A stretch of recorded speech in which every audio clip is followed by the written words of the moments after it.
Hey everyone, and welcome to Comics from the Multiverse, episode 191. This is a DC Comics podcast, and I am Peter, of course. Joining me, as always, is Matt.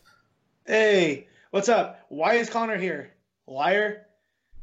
Did Connor say that in the show last week? That he I wasn't... said I might not be. Okay. I didn't say I wouldn't be. I couldn't remember if that was on the show or just afterwards when you told us. No, it might have been on the show. It was either before or on, not after, but I did say might. I love the idea if it had been after the show, though, and Matt just shouting, "Why is Connor here? Liar!" And no one at home has context for that. As politicians in this country have taught me, that's how you conduct business. You just yell at each other. That's it. And you don't listen when the other team's talking. Yeah. So, here we go. So yeah, we talk about DC Comics. Coming up on this week's show, we have a healthy dose of books. You might say.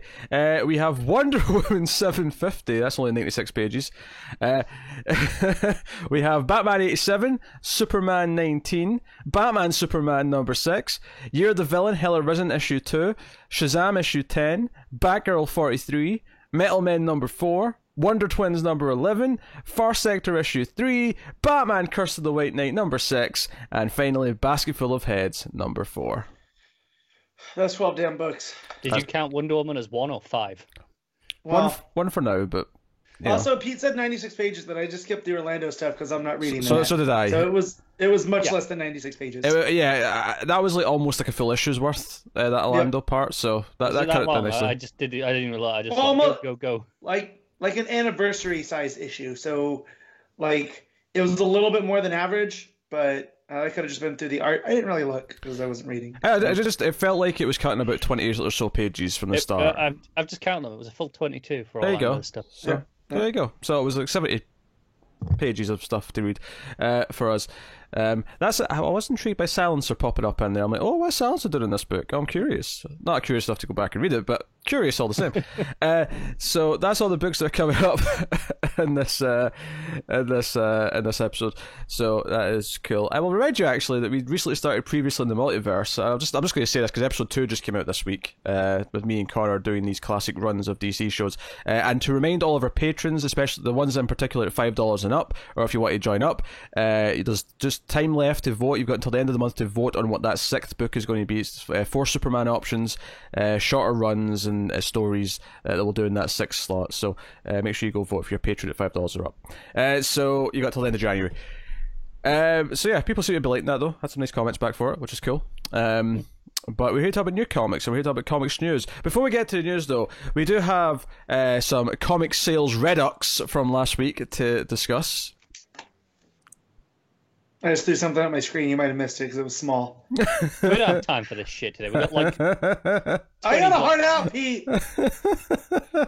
I'm only kidding. There's no comics news. There's comic sales. No, see, I thought he was going to go, there's no comics news, and he was going to jump straight to sales. No. I was simply trying to get a reaction, mainly out of Matt. It worked. It did work. I enjoyed that.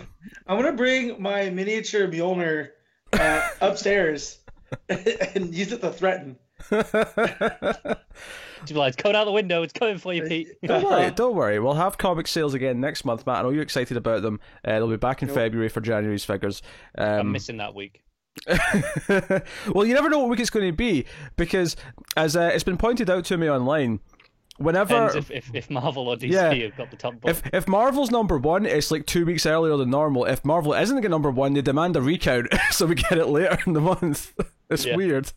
They're really petty about it. Yeah, and sure enough, this month, for December, Marvel weren't number 1, so the actual month's sales. Because remember last week I said we did them anyway because we had the years list to go through, so we could sort of get the top bunch of them anyway. But the actual full list didn't come out till this week, and that is because Doomsday Clock was number 1. It wasn't Marvel, so there you go. So we'll see. So if it's not there for week 2, it means that Marvel weren't number 1 and they're unhappy about it. So we had a couple of quick bits of news, nothing too serious, just a few little delays in an art exchange, and then Connor said he had something on Twitter that he wanted to share as well. I don't know if you found it though. Yeah, I did. Oh, good. So first up is Superman Heroes number 1. This is the one shot that has a story from each of the Superman book writers, and that includes Lois and Jimmy in there. That was supposed Lois, to come out... Jimmy, Supergirl, Superman. That's correct. So that was going to be out on the end of this month. That was going to be out on 29th of January. Instead, it's been pushed a couple of weeks back to February 19th. So not a huge delay. It is interesting though that there was actually a little tease for some of the stuff in this week's Superman issue. So annoying in that respect, but it'll actually kind of be around the same time as the next issue of Superman. So we might still get to read it first actually. So not a big deal, all things considered. So yeah, that's February 19th. That's coming now. And then after that, another Bendis book, amusingly. So maybe Bendis is the reason for this, since it's 2 books it's affecting. But Legion of Superheroes #4 has been pushed back a couple of weeks as well. It was meant to come out on February 5th, and it's now coming out on February 19th. So it's moved from week 1 to week 3. Both on the same day now. Yes, that's right. Yeah, Superman and Legion are both out on the same day. So we're going to have a big Bendis week, Matt, next month. So Connor, you could probably take that off. Yeah. Lots of Bendis talk, lots of sales talk. It's going to be a great week 3 next month. Aren't solicits often on week 3 now as well? It depends. It depends how the weeks fall. Okay. Depends how they fall. Because DCs are actually a bit earlier now because they hit that Friday now instead of the Monday. So, which for us is a week early because we record on a Saturday. So, but hey. And then the next little delay we've got is one that we've not actually been reading, but worth mentioning. Doom Patrol: Weight of the Worlds issue 7 has been pushed back 4 weeks, so a full month. It was meant to be January 29th and will now be on February 26th. So, yeah, I think that's just the point 'cause it's the final issue of that book, and that especially with the first title of it, you know, the one without the subtitle that ran before was plagued by delays, where the last few issues of that were like a year late. Yeah, I mean, at least this is only a month, and because it is the final issue, it's not pushing anything else back after it, so it's not like... Just the trade. Yeah, I'd say with the trade, sure. Well, I said the trade's so far later with DC anyway. The trade's pushing back a month as well. Oh, is it? Oh, yeah. Well, fair enough. So that's the delays, and then artist change on Batman 89. If this is changing from Gale in March, then it's the best news I've ever heard. Yep, and it is. Yep. Is it? Oh. Yeah. Carlos, it's not the entire... Yeah, sorry, not the entirety though. Carlo Pugliese has stepped in to be lead artist of February 19th, Batman 89. The solicited artist Gale March will still draw a portion of the book. That's unfortunate. But hey, their two styles are going to clash so hard. Mm-hmm. Yeah. Because I'm just going to Pag. Pag did the Deathstrokers of Batman arc on Priests, and that was, you know, what you expect out of a Batman book with the clean lines and the very stylish. Honestly, the best case scenario here is March is just doing a little Joker backup. Yep. Yeah, like the first issue. Yeah. Yeah, because obviously Gillen March did this week's issue of Batman, so we only had one issue of Tony Daniel doing the main story, and I felt that hit. So yeah, to be fair, that is as it was always solicited, but it's still incredibly disappointing. Oh yeah. I'm not saying that was a change. I'm just saying that it was rough. It was a rough transition. Yeah. But yeah, that's all I've got. What's the Twitter thing? So this was interesting. So I just saw a tweet as I was scrolling through from someone. It just said, DC pleading with Morrison to write another ongoing for them, only to, at the tail end of his planned story, cut off the final 4 issues, is the perfect illustration of how DC handles Morrison's work in general. And I was like, what? Because I wasn't seeing any news articles about it. What's funny, actually, is I saw this as well, and I went looking to find a news article about it earlier in the week. I'd forgotten about it, because it's been a few days. I couldn't find the news article. The only reason I'm giving this legitimacy is because Liam Sharp responded to it and is like, hey, no, it's not going to be depressing. It'll be magnificent, I promise. So, and I think he talked about it in an interview somewhere, maybe. But it is kind of weird that, because this was originally, I think it was supposed to be 2 or 3 seasons, 12 issues long, with the first and last of each season to be oversized. I'd never heard of 3 seasons, but I mean, I certainly assumed that season 2 was going to 12 issues again. I'm pretty sure that was what the plan was. It was definitely the plan, yeah. And they've cut it down to 8 now, so. Yeah, I think I did hear they originally cut it down to 10. Then gave him the 2 back to 12, and then slashed it down to 8. So it's been all over the place, from what I can tell. This is just how Morrison works, because he's using sacred numbers. I can guarantee it. I mean, this is a weird one, just from a personal standpoint, just because I've not been reading it, and Morrison's very hit and miss with me. That said, I don't want him in DC to have bad blood where he feels pissed off that they've pushed him around. It's bad enough they have Alan Moore cursing him. They don't need two sorcerers doing this. Can you imagine if they teamed up? So No. Yeah. So it is shitty, even though if it means I'm getting a good Green Lantern book back again soon, I guess sooner than we would have. There's a silver lining. Yeah, just a Green Lantern book I want to read. Yes. I think the thing is, there's nothing stopping them doing that alongside. Oh no, I agree. Anyway. The fact that they've avoided doing other Green Lantern books, with the exception of Far Sector, which is kind of its own little thing over somewhere else, is stupid. But whatever. And as good as Far Sector has been, it's not my flavor of Green Lantern, right? It's like I can drink Sprite, but I prefer Coke. You know what I mean? Yeah, like, I'm enjoying Far Sector, but it's not filling the void of having a Jessica Cruz book or having a Hal Jordan book or having not a traditional Green Lantern book. Yeah. Yeah. I think it is interesting, given all the rumors of the Green Lantern in Far Sector becoming the next kind of main lantern that we follow. Which I'm okay with that, if that's what they do with it. Then. But I'm assuming that once that book happens in the main DCU, it'll feel more like a Green Lantern book and less like this little separate thing. So, yeah. And even then, I still want more than one Green Lantern book. There's so many characters from Green Lantern now that I want to have around that I definitely need at least a couple of books. I don't know why we don't have two at all times. A core book and then focus on one or two individuals. Well, yeah, there's that thread from last week that I don't know who found first. You were Pete, where someone made pick one on Twitter. Yeah, Pete found it. Oh yeah. Yeah, and it was pick a Green Lantern story, and it was like Blackest Night and Sinestro Corps, and I forget some of the other ones, but Secret Origin. Yeah, and I had picked Sinestro Corps Award mainly because of Tomasi's Green Lantern Corps book at that time. Blackest Night for life. Nah.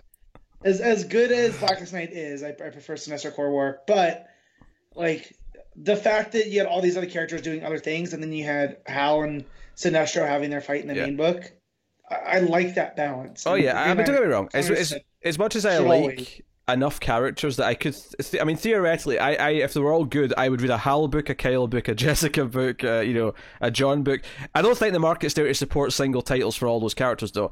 But I do think. Unless you left someone out, Connor. Yeah, but it's obviously we had 4 books for a long time during the which was too many. Which I think was too many. Honestly, I think the biggest problem is how interconnected they were. Like you'd finish one crossover, you'd have like 3 months, and then you were back into another crossover. Yeah, no, that was annoying. I feel like they just need to be separate books and do their own thing. You have a crossover once in a while. Don't get me wrong, that's fine, but let them breathe on the road. They started pulling Supergirl in as a Red Lantern, and it was a lot of Green Lantern at a time.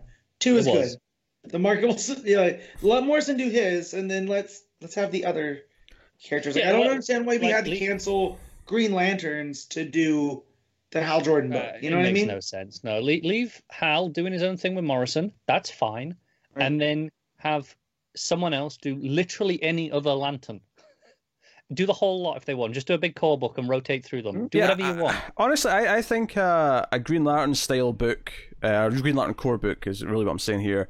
In the style of something like JSA, where you do focus on one of them from time to time, but for the most part it's an ensemble, right? I think that's what you kind of want. And then if you want a solo book for one of them, outside of that, whether it be Hal or whoever, then fine, sure, do whatever you're going to do. But or even just a mini, like I'm fine with a mini, a 6-issue jaunt. Like how many was that John Stewart? When he was Mosaic, was that 12 issues?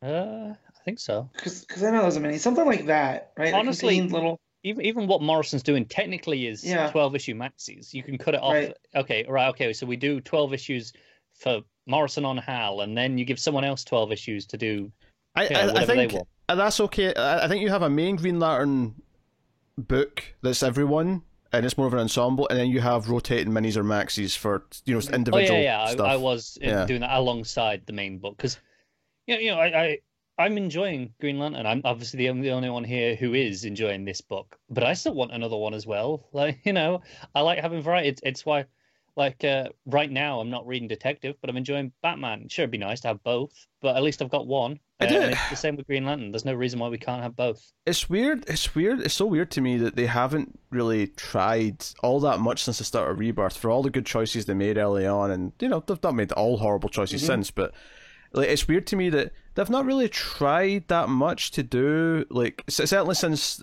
we switched to Morrison's Green Lantern, to either have a second Green Lantern book of some kind, or with the Flash have another Flash book of some kind, because we were begging for a Wally book for a long time. We were begging for a Speed Force book. Whatever. I mean, technically we do have a second Flash book right now. Oh, we have many, yeah, but like, I know. I just want to point out that by definition fits into what we're asking to with Green Lantern. Yeah, but this is that old Twilight Zone or the Richard Kelly movie, The Box, right? You push that button and you don't know what bad thing's going to happen. You know, we push the button and then we got bad things with Wally. Yeah, well, I think with Flash though, I'm definitely thinking of a second ongoing, just because there's so many characters in. Because you think of Batman, right? Batman has so many characters now who have justified themselves enough to have their own books. We have Batgirl, we have Nightwing, and I know Nightwing's in a bit of a weird place right now, but you know, we had Batwoman for a while. We've got all these other things. It is so weird to me that Flash and Green Lantern, with the character families that they both have now, that unlike Superman and Batman, they don't seem to get as much love when it comes to having some of these other characters get their own books for a while, if not ongoing. So I don't know, it's weird. I was venting to my wife stuff because she wore one of my old shirts to go pick up breakfast this morning, and someone complimented because I had Nightwing on it. Like it was a, you know, it's like a grid of superheroes, and they're all DC and stuff. And I go, hey, you want to know the indication of my comics in 2020? Superman is no longer Clark Kent, Secret Identity. Like, they're just one and the same, and everybody knows now. Dick Grayson is Rick Grayson. Wally West murdered a bunch of people and has PTSD. I'm defending Batman to Mario in a Facebook message, right? Where he said it had too much because Batman. I couldn't believe that I was defending it because I really liked that first tied-in issue. And yeah, that's 2020 right now. 2020 is off to a weird start. That is for sure. We're in a post-Doomsday Clock world, and we're looking for this new light at the end of the tunnel. Yeah, and I want to clarify about the Superman thing. I'm not upset about him. Right? It's fine in the story. I just don't like change. It's just unusual. As a you know comics fan my age, I don't like change. I know some of the younger generations are perfectly okay with it. I don't like it. So, right. Well, I'll get to my thoughts on, because obviously this is the first Superman issue this week that's like post the change. It's post everyone knows who he is now. So now we're actually exploring it. So we'll dive into that when we get to the book. But it's weird. Some of the weird things they greenlight for series. You know, the greenlight, Inferior 5, which get demoted from 12 to 6 issues after a couple came out. We're getting a 6-issue Amethyst book, no problem. Yeah. Even something like Metal Men, which I'm enjoying, and obviously, I mean, the only reason why Metal Men's actually going to last 12 issues is because Didio was the one who's doing it. Like, Didio could basically give himself a pass. It was only a 6-issue book anyway, to be honest, but... Yeah, that's 12. Yeah, it's 12. Oh, Jesus. Okay, yeah, it's only because it's Didio. Yeah. And then you get to this issue and you find out, oh yeah, this is full Didio. But like I'm okay with them making like these big changes. Comics need that and stuff, but I don't know. It's just weird. And again, as a comic fan that grew up in the era that I did, I like the things that I like. I like the reboots and the Jeff Johns retcons and whatnot. So yeah, I think and the thing is, it's just weird how experimental and versatile DC are willing to be. Look at the entire Hill House line, most of the Comics line, Far Sector, and we're talking Metal Men. No, they make good decisions. Green Lantern book. There's good decisions, but they're balanced out with these weird. And it's not even that they're always bad decisions. They're just really weird decisions that don't make a whole lot of sense. So I don't know. I think what's funny about this Green Lantern thing though is that it reminds me of Batman Inc., where New 52 was coming. And all of a sudden, like Morrison's whole final endgame plan had to be contorted. To be fair, they did just go fine. Just do more Batman Inc. and just pretend it's in whatever continuity you want. Yeah. I mean, they did that, but the fact that they had to make that choice and he had to do it in that weird way was all in and of itself a problem. Yeah. I feel like Jack and Lost, where I want to go back to that era because I really liked what was going on then. And then again, here we're round up to 5. Because I assume the reason why this is being cut off at 8 issues, which maybe gives us an indication of when 5G stuff's really going to start to sprinkle in. Well, 8 issues. I mean, that'll bring us to late summer, right? Yeah. What was this month's issue? Like 2, 1? No, we're still on the Black Star 3, are we? I think, is this week. Oh, so it's starting next It'll be month. like next year. I think it's starting February or March is the first issue, I think. Right, so that'll take us up to August, September then. Issues. Yeah, and we were hearing about that, that event that was kind of going to derail everything while they get everything ready for 5G, so they get their lead start. We talked about that a few weeks ago, and how that was pushed back from summer. So I mean, that kind of lines up. Yeah. So we're thinking September, October might have this weird little mini event to tide us over. Although hopefully it'll feel more important and less bullshit like Convergence did. It almost certainly won't, but let's hope anyway. Well, I don't know, because this feels more like a planned thing in advance, because they actually want to, like, the thing with them moving offices felt just so haphazard and thrown together just for the sake of having something. My hope is here that this is actually a little bit more, relevant. At the very least better. Like, hire someone who's not, shit to do it, please. Yeah. Even if it's just a standalone fun romp, just have it be someone who's got a good idea just to run with a wacky story for a couple months. Otherwise, that's going to be a depressing couple months on this show. Wouldn't be the first time. We've had depressing periods in the past. Maybe not on this show specifically, but I would say, because I mean, at least in this show, even when things aren't necessarily, amazing all the time, there's still good books sort of in there. Yeah. Yeah, I don't think we've had any true dark periods yet. My hope with that period is, okay, they want everything kind of on hiatus while they do, okay, we'll do this event, everything on hiatus for mainline so we can come back strong with 5G. My hope is that we'll still have like Black Label and maybe some Hill House stuff going alongside it to kind of keep us going. Yeah, that might be nice, yeah.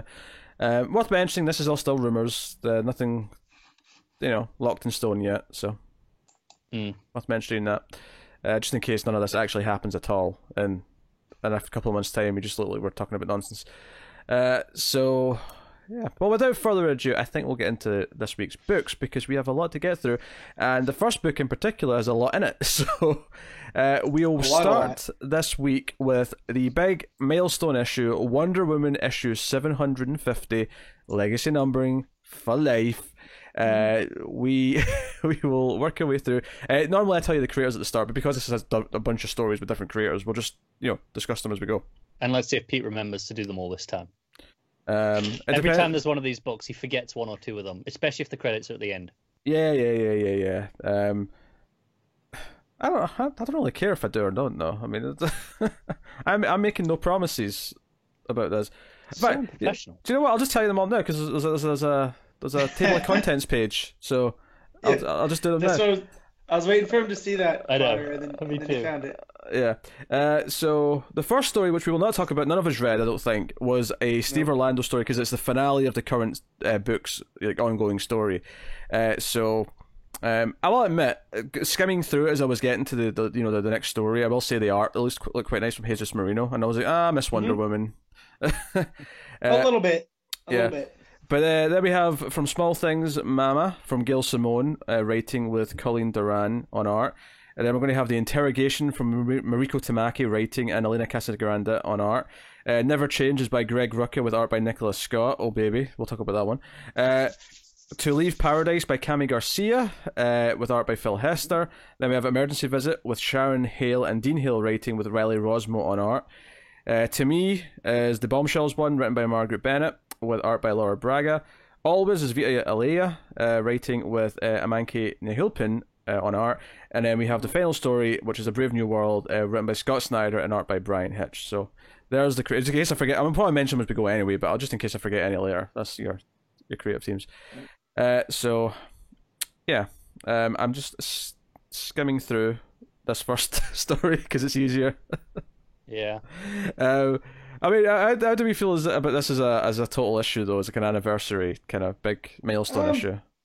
I feel like it's kind of hit or miss. I don't know if because I don't have the attachment to Wonder Woman like I did even for Batman with Detective and Superman, definitely for Action 1000. However, like the Bombshell story made me want to go back and revisit Bombshells. It's real good. I'd never read that. Yeah, and I liked the vibe of that story. Well, yeah, we'll get to that. Obviously, I think it is because Yeah. obviously a lot of these are like continuations of past stories, like Rucker's very much is a continuation of his Yeah. work. Gail Well- Simone's is a continuation of hers. Bombshells is Bombshells. yeah, we got some obviously pin-ups here or there as well as we go. The Travis Moore one in particular is quite Travis nice. Moore. It reminds me of a Star Wars poster. Like, I can see that. Who's that? Sure. Who's that painter? That was- Can't remember. It's like damn it. Drew something. Drew- Streisand. Struzan. Thank Yeah. you. Struzan. Yeah. It looks like this is a Drew Struzan for the movie. Yeah. Like, I can see it. I like it a lot. Now, I will give bonus points to anyone because the first story is the Gail Simone one with the little kid who does has the flowers powers. Yep. This was a short story in another like anthology issue, and I can't for the life of me remember what the book was, but it was something we've read in this show. Was it? Yeah, because they introduced like her having these powers. This is a direct sequel to a short story that Simone did for another big issue.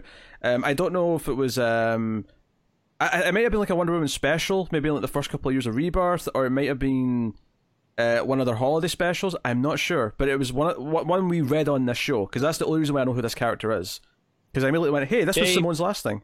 The debut I'm looking was for it. Wonder Woman's 75th anniversary special in December 2016. There you go. I do not remember that issue, to be honest with you. No. I remember this story. I remember this being there because Made her debut, and big things one day come from the 75th, like Connor just said. Oh man, I might have to go read this. Titano's in it.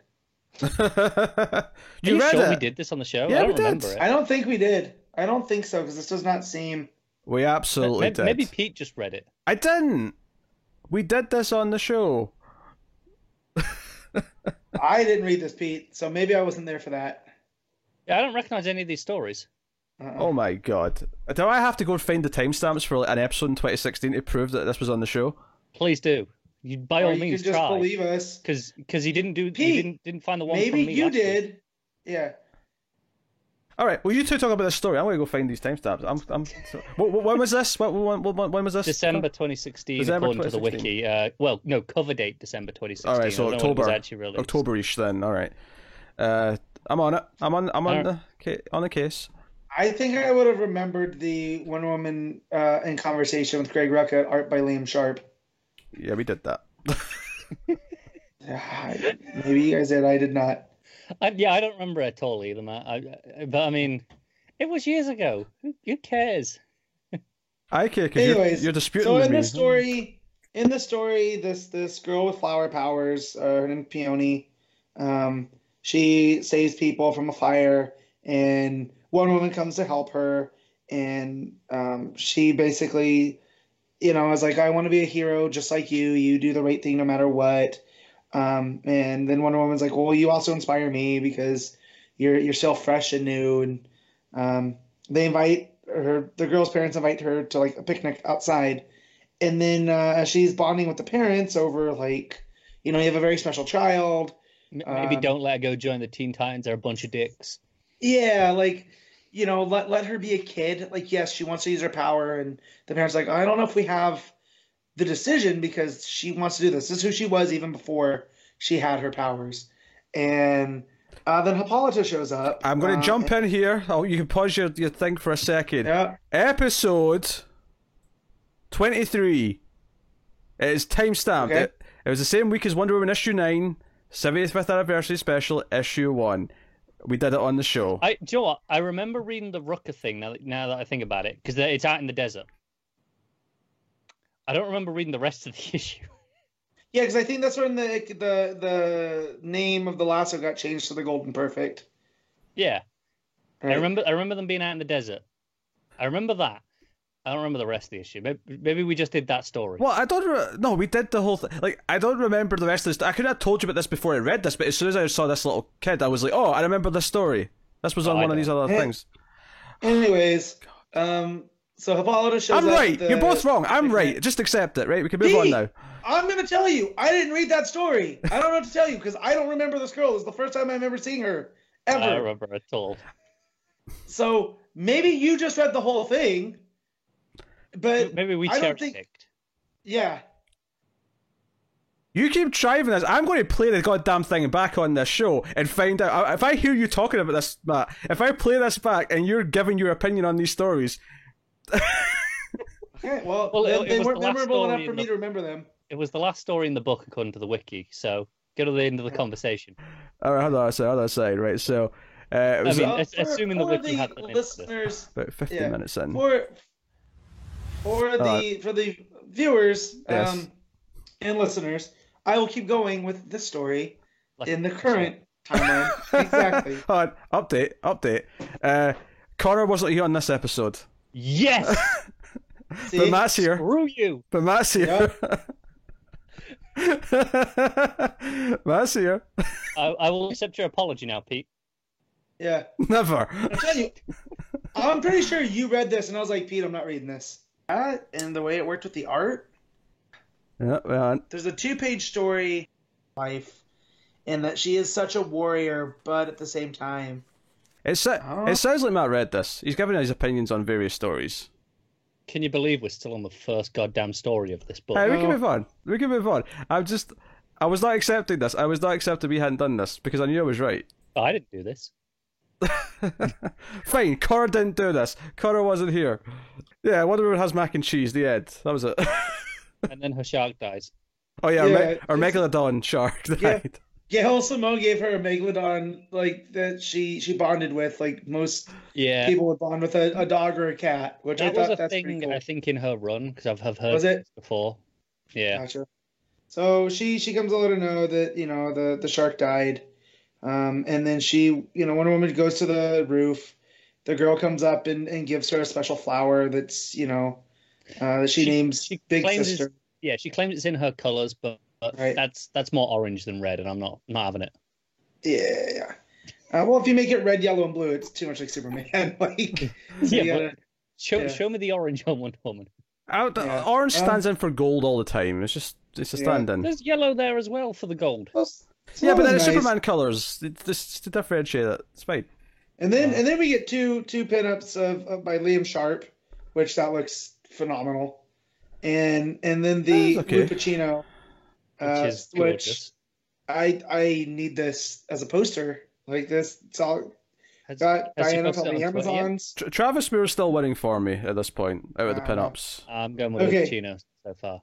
Yeah. So Yeah. then we get to a story that I really liked, the interrogation with Tamaki and Yeah, if they Elena want- Casagrande. If they want to give Tamaki the ongoing book, I mean, Please. Has Tamaki done much Wonder Woman? I feel like I've No, read some. we're no, not- she's done No. she's done Supergirl being super, and obviously I've also loved X-23 by her, but this is the Not, first not too time. much.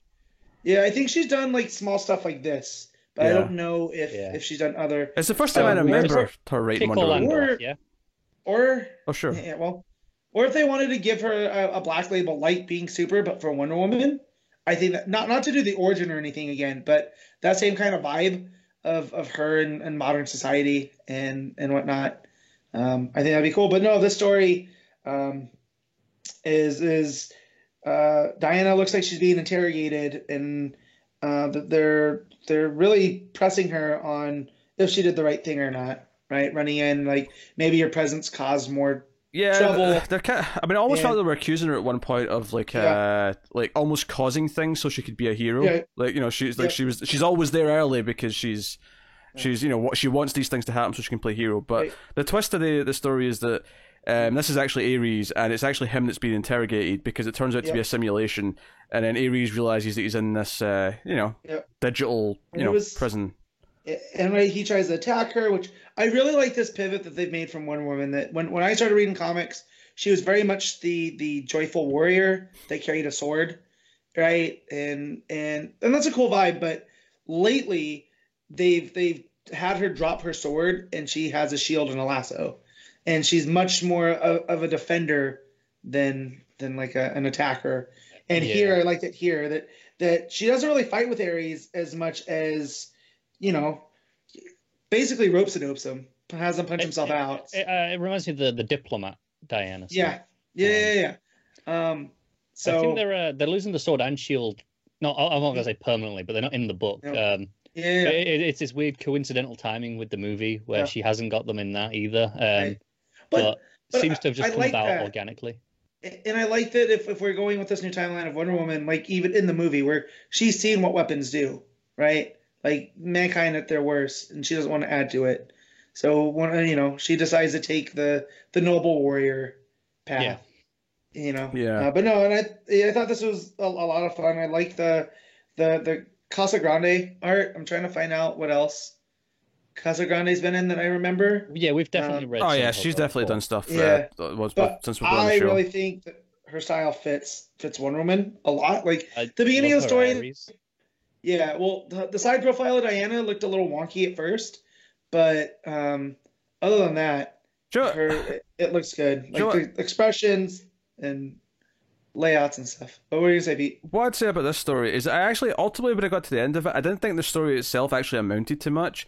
But I enjoyed reading it the entire time because A, the art was good, but B, because I felt like the voices for the characters and the way that the dialogue was paced felt really good and natural. So it made me want Tamaki to write a lot of Wonder Woman, even though I don't think this story, this suffers from you've got 6 to 10 pages in an anniversary issue. And you don't really have much time, so you essentially don't have much of an actual progression to do. You have like one little twist, and that's basically it. And it didn't really feel good. I think there's very few in this issue that kind of rose above being like a little spotlight thing beyond and actually told a story. Yeah. And that's my big issue with this Azatai is that's what I meant. Why I don't have that same connection to Wonder Woman like I do to Batman and Superman, which kind of sucks. Just because the character's been so up and down since I've been reading comics. And here it mimics that. I feel a little bit. But after that, you have the Jose Luis Garcia Lopez pinup, which is pretty good. I like how sturdy Diana looks here. Like it's solid, I like. I love that. I love. She looks so sturdy. I love it. She does. Like it reminds me of Darwin Cooks in New Frontier. How when she stands up. And she's taller than Superman. See when see if someone's not sturdy, does that mean you can just walk up and like push them and they'll fall over? But if you try and push Diana though, she'll just like, no, I'm sturdy. Like, well, if you try and push Diana, she's just not going to move, and then true, just pick you up and move you. Yeah, and that's what I mean. Like I've seen some versions of Wonder Woman where she looks like a bikini model. And I'm like, that's not really what warriors are shaped like. Like this, I buy her, here leading an army and it's worth mentioning though that this pinup does have the sword and the shield. I mean, I know it's a pinup in that story, but some of the pinups do. Yeah, a lot of pinups do. I think they're just whatever, just random pinups. Yeah. You got, even some of the stories have them. Yeah, you got Evely after this. Yeah, that does not. That one's pretty cool though too because it has it's like a collage of great moments. Like she even put in what looks like the trench scene from the movie, right up at the corner. And then like all the little girls in the Wonder Woman garb, it's real cool. I like it. It's really different to all the other pinups. Yeah, it is, and just the way that it's sepia toned, and then her colors really pop on there. Yeah. Yeah, and then we get to probably the main event of the book, which is. I was just gonna say this story takes place later. Yes. Yep. It just says later. No, it's very vague. Yeah. And it's basically Diana's getting Cersei to do something. We don't know what yet. And she's like, "Well, I want payment." And she's like, "I can pay you." No, I want something personal. And Diana's going to give her the lasso. She wants the lasso. She wants the perfect. And we find out that this is actually to basically save Cheetah. This is to bring Barbara Ann back. She's going to give over the lasso to bring Barbara Ann back, which is I immediately felt kind of the weight of that. And I was almost wondering, like, because if this is out of continuity, I was almost expecting it to work, and she actually gives it up and she gets Barbara Ann back. Sadly, it hits me with the gut punch, and this is the one out of the whole book where I genuinely felt like a story. Like I felt like I got like an up and a down, a twist, and then felt like it had a point at the end. Also, it has a single best art moment in the book as well, which there's a lot of good art in this book. There's stacked. Is this this is Nicholas Scott, of course. Yes. Is this the 2-page spread with Cheetah lunging at Wonder Woman? Because that looks really nice. That's great. I think honestly, the single best moment is just the panel where Cheetah says her name, and it's just the close up on the teeth. Sure, yeah. And that looks incredible. You can hear the hiss. Yeah, and like the grin as she says it, she knows what she's doing. Well, but the setup there too, with just say your name and she looks disappointed. Like she knows that Diana's trying and she knows that it's what she's gonna do. I also like that it takes place at Mardi Gras, right? Where it's a time where people let themselves go, right? Because they're celebrating. And she goes to Cersei, and Cersei's throwing the beads into the crowd. Yeah. And Diana's like, "We shouldn't do that." She's like, "Well, why not?" She's like, "Well, they're illusion. Like you're basically you're messing with people." And she's like, who cares? Let them have fun. I Right. kind of see a point on this one. Well, no, I do, but just for that story, and then to see where she's at there, and then when she gives the lasso back when it doesn't work, she goes, "Well, no, I gave it to you. I'm honoring the deal." She goes, "Yeah, but I can't do that. Like it's and it ends with it makes no sense." And Cersei's like, "Well, the heart really does." And Diana says, "I'll try again." And Cersei goes, "I know." And so I like what Tynan's doing with Cersei, but this feels like a different character than what we're getting on Tynan's. Again, Yeah. It does say it takes place later, so I'm okay with that. So it's Yeah, there's some growth to be had from where Cersei is now to get to here. Yeah. That said, there's also the whole moon motif is there with Cersei. Yeah. When they meet and whatnot. So if you ignore the rest of the stuff, right, and you were only reading Rucka's Wonder Woman, this place is perfect. Yeah, right? yeah. From where it ends and whatnot. Well, So- I mean, obviously, I like it as a capper to that run, but I think for me, this is just a really simple, sad story of like Diana gives up the most important thing to her in terms of possession to save her, and ultimately why it fails is just because Barbara Ann just doesn't want to be saved anymore, and that's what makes it sad. And that's the title never changes. yeah, but likewise, Diana's Diana. not ever- Yeah, but It's likewise, not gonna Diana at the change. end says, "I'm never going to stop trying either." So like it works for both of them. It's got that double meaning there. Yeah. It's really good. Yeah, So like it's almost as if Rucka is like a supreme level talent and just understands Diana on a level that few do. I mean, hell, even Yeah. if you're forgetting the character specifically, just this idea that by the end of this story, what it does is that it reestablishes and upholds what these two characters are, and for better or worse, Well- and why that feels both good and bad at the same time. Well, and it really moves Barbara Ann into that. That's her arch, right? Batman has Joker, Superman has Lex, and Wonder Woman has Cheetah. And instead of it just being like Cheetah's I feel like a cast aside most of the time up until Rebirth. Like, yeah, she's there. This really drives it forward. Like, it's a personal. You could argue that Cheetah's maybe more of a parallel to Two-Face than Joker. Yeah, but I feel like, I mean, this one's more personal, much like Joker's personal and Lex's personal. Like they're I think two sides of the same coin. I guess You know what I mean? the way I'd put it is that Cheetah's the high profile one enough that feels like the nemesis, so that's why you put her next to Joker and Lex. But in terms of actually how the character functions, it's actually much closer to Two-Face, and it's this fallen ally who you think maybe could be redeemed someday, but sadly might never be. Like, it's in terms of like how it actually functions. I can feel she feels both, and that's why Wonder Woman's Rogue Gallery needs a bit of a refresh. I feel too, because you have Ares, you have Cersei, you have Cheetah, and Kale.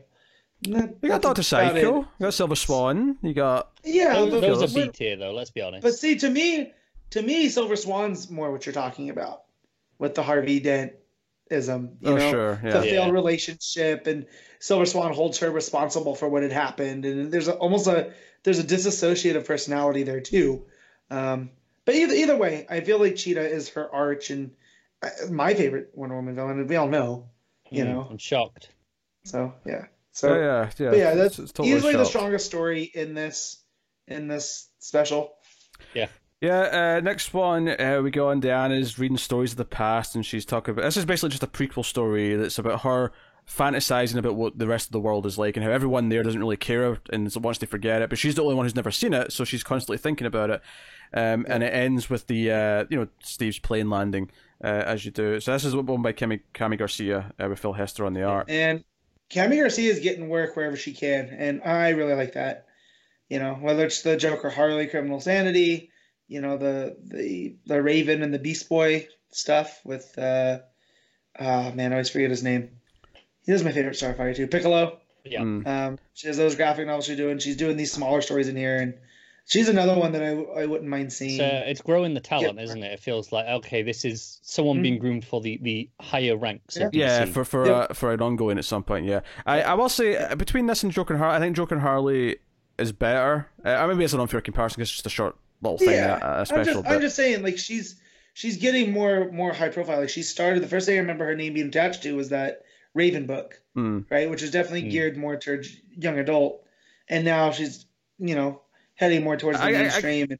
I guess what I'm saying is I think this story is just fine because it's ultimately just a window into this is my second favorite in the book. I think it helps that I really like Hester's art. It's after Nicholas Scott, my second favorite art in the book. Yeah, I like the comparison with the hawk, right, with the falcon. Yeah, that how do you know he'll come back? It's like, well, if he doesn't come back, then we just know that's it. And I feel that that's her with. Yeah, a detail there I'd add on there is when she's talking about that, she says, if the hawk gets a higher calling from above, then it has a different purpose that doesn't belong here. So she'll be sad but happy for it because it's got something else to do. Essentially, that's more important. Yeah. I felt like it didn't really. It was like this window into a time in Diana's life, but it wasn't really much of a story, I guess. So I didn't really feel that satisfied by it by the end. It was fine. Like it's good. I do like the Hester art though. The Hester art's very old school. The hard lines. Like that's good. Classical fantasy comic is what I would think of with Hester. And I think that works for this time period of Wonder Woman, especially. Sure. Yeah. When she's running on the columns, I think that's the high point of the art with him. With Hester's art here. Yeah. Next story is Emergency Visit. This is the one by the Hales with Riley Rosmo art. I have to say, every time I look at another Riley Rosmo book or story, I like his art less and less. I Me too, dude. I read the first page. I was like, can't do it. Sorry. I just skipped through it. So I read it. Guy shows up, and that was the highlight. I like the vibe of the story, and I feel with another artist, it would have been better. I still think that this definitely feels like a filler story. That's just an anniversary issue. Yeah, it has no weight. It's just to say what the story is. It's Diana. Basically being called back to Themyscira. Guy calls her and says, "Hey, it's just someone, Hippo something." And she's like, "Hippolyta, my mother? What?" Called from Themyscira. There's some sort of Hydra. And she goes back to help, and basically they've intentionally let the Hydra out because this is the only way that Diana comes back. And it's actually kind of funny, this coming into place right after the last story, which talked about her, possibly leaving and never coming back because she has a better calling. Right. And this was Themyscira going, "No, we want her back, damn it." So this raise a flare. And selfish in comparison. Yeah. Well, that's why I like Ian Rucka's run so much about her not being able to go back. Like, she had to sacrifice her life on Themyscira to go make a difference in the world of man. Right? That makes that decision so much. So when she can go and come as she pleases, here it just makes her seem like oh, Mom, I got better things to do than come home. I don't know. I felt kind of out of character for Diana. Yeah, I will say, I've not hated everything I've seen Rosmo do, but I feel like the more I see his work... Rosmo started off because I think he was on Monster Men, right? Yeah, and it was fine. And doing those big, contorted creatures and the dark stuff, it worked. Yeah, and as soon as you put something in the light like this... And Batman Shadow I thought was fine as well, but... Yeah. This, not so much. This, I wasn't really keen on what I read from Martian Manhunter with his art. No. Even the Hydra, to draw, he's got a creature, but I even thought his Hydra was just kind of Daylight is not his friend, is it? No. So I still like his faces. His faces are these weird contusions of things. I don't, Diana has this thing where it feels like her hair's just stuck to her head, so her head just looks like a weird doll head. And her shoulders, it always has the same, I'm just flicking through it now and see it always has the same circle around her shoulder that it falls on. Yeah. It doesn't move, it just stays on that. Yeah, and she's ridiculously bulky in a way that just doesn't feel proportioned, where... Do you know what? See, that's something Matt was talking about earlier about feeling sturdy, and that would be fine if the other Amazons felt like that, but she's though. Noticeably larger than all the other Amazons. Well, yeah, and she has an alien face when Rosmo draws her too. Yeah. It's too pointy at the chin, too rounded at the head, or at the top of the head. It creeps me out. I'm not gonna lie. It's a Rosmo face, is what you described. Yeah, it's a Rosmo face. Yeah. I'm going to be the bad guy here and say I didn't really like the Bombshell story that much.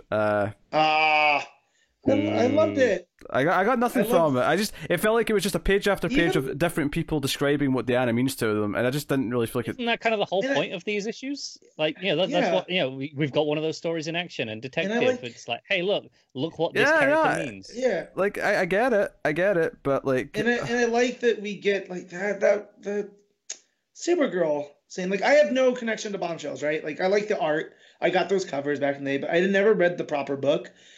But so like when I see the Soviet Supergirl, I'm like, oh, is that a thing?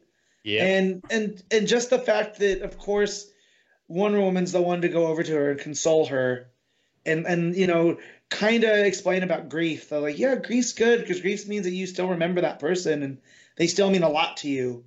Or the story with Mara and how it kind of teases like, oh yeah, she was my first love, and is like, was that actual love or is that like platonic, like sisterly love? Like it left a lot there, and yeah, and the art I thought is great. I love the style of art. It's Manapul-esque, a little bit.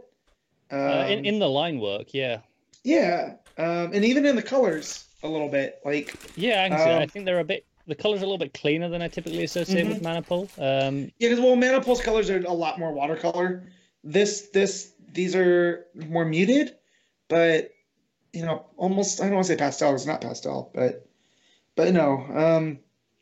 But yeah, I really love this story. This is probably my second favorite after the Rekka one. Yeah, Matt, if you like this, go read some Bombshells. Once I clear off my back catalog of stuff that I have, like Vader. Like I started reading the Soul Vader stuff.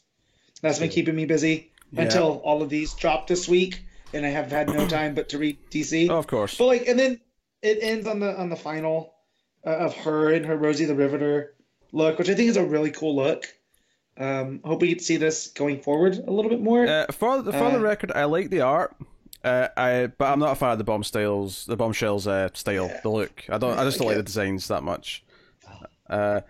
Batwoman's baseball thing's fine, but I don't really like the rest of them. Yeah. Well, the Wonder Girl, the Wonder Girls, that part was cool too. I like what that meant about the legacy when the U.S. Well, not just the legacy, but like them forming up because of the Japanese internment camps and them standing up together because of the influence of Wonder Woman. That's a really cool. Like I love how they played with history there. But like Supergirl. Oh, Mike. Nice guy. It's always when it's in the middle of a point, isn't it? It is.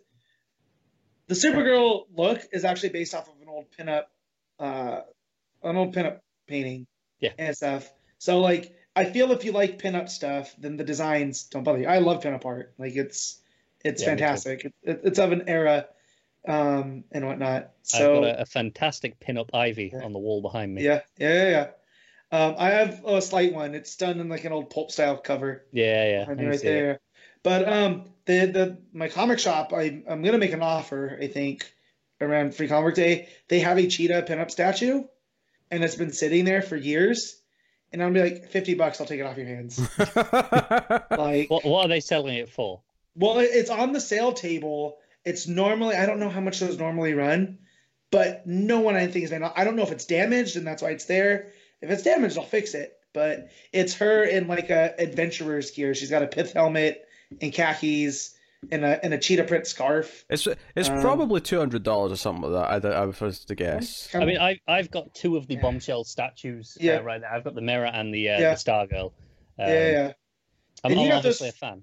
Yeah, you got those on sale though, right? Like, oh yeah, I got those way cheaper than they should have been. They were like, cheap. Yeah. So I'm gonna offer him because it's just sitting there, and I feel like let me just take that off the sale table, Yeah.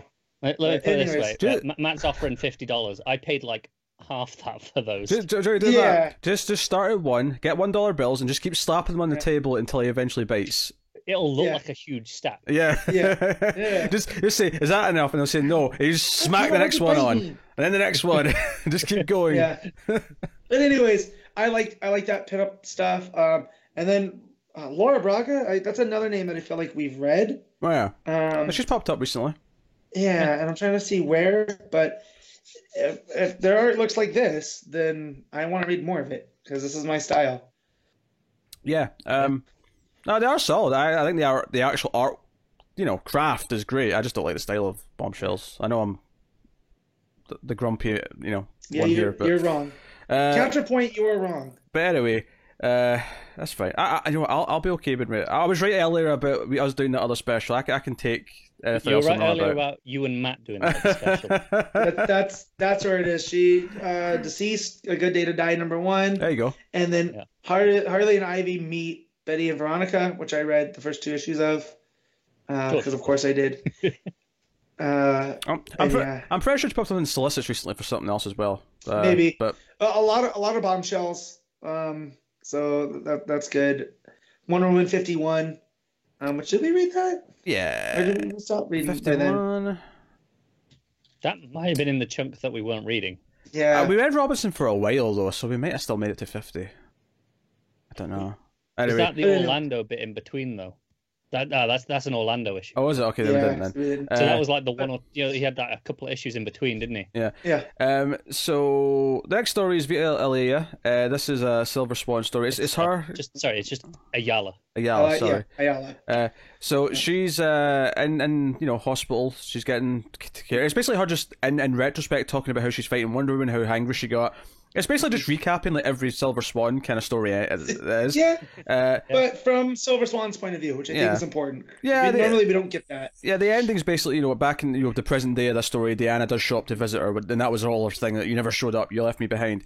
So it does kind of neatly feel like a sequel to the actual Silver Swan story that Robinson did when he was writing the book. It seems it's probably the height of Robinson's. Yeah, I enjoyed that arc for what it's worth. Right. His stuff, I enjoyed that arc. So.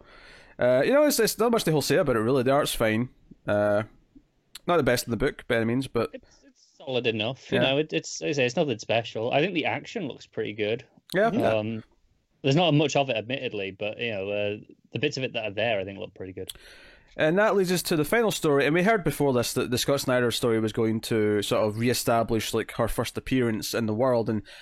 I mean, I don't necessarily think they're setting up for Scott Snyder taking on Wonder Woman at some point, but it did cross my mind as I was reading this that, maybe the reason why he's doing this is that maybe they've got some sort of plans for him. Because, he's ending Justice League soon, so, I mean... Yeah, yep. I think the big hint's the last panel. Yeah, here. So this is Scott Snyder and Brian Hitch, and it's the World's Fair, the president, there's an attempt made in the president's life. And again, Hitch, I don't know what's going on with Hitch, but for some reason he's gotten better in the last couple of years. This is Hawkman level. Yeah. Yeah. I read this and went, oh, yeah. But this was the thing, even before we got to anything interesting though, it was just the president and that talking in a room, and I thought, this looks good. When did Hitch get this good? I love American history and the history of the presidents, and, FDR, I understand. A lot of people's favorite presidents. He led, through World War II and out of the Great Depression and whatnot. That said, I kind of want to see an FDR comic book appearance now, drawn by Hitch, because his FDR is fantastic. And like he draws the desk with the wheelchair and whatnot, just like. Obviously, you have the big moment where Wonder Woman blocks the explosive, and we have that panel of her. Like, she's got the cross arms, but the flames are kind of just dissipating around her, so it almost looks like her hair's the fire. It's a really nice panel. It's nice. And she has the real short hair that we associate with the original, the Molten Marston. Yeah, the Golden Age stuff. And, which I thought that was cool. And her surrounded by the doves. One of my favorite things that I've really that doves page that I'm talking about, actually, that full page spread is the setup there is talking about, like, you hit the button and the doves come out because doves represent peace, and then we get it here and they're surrounding her and you're like, oh man, damn Snyder, you are good when you want to be. Yeah, it's good.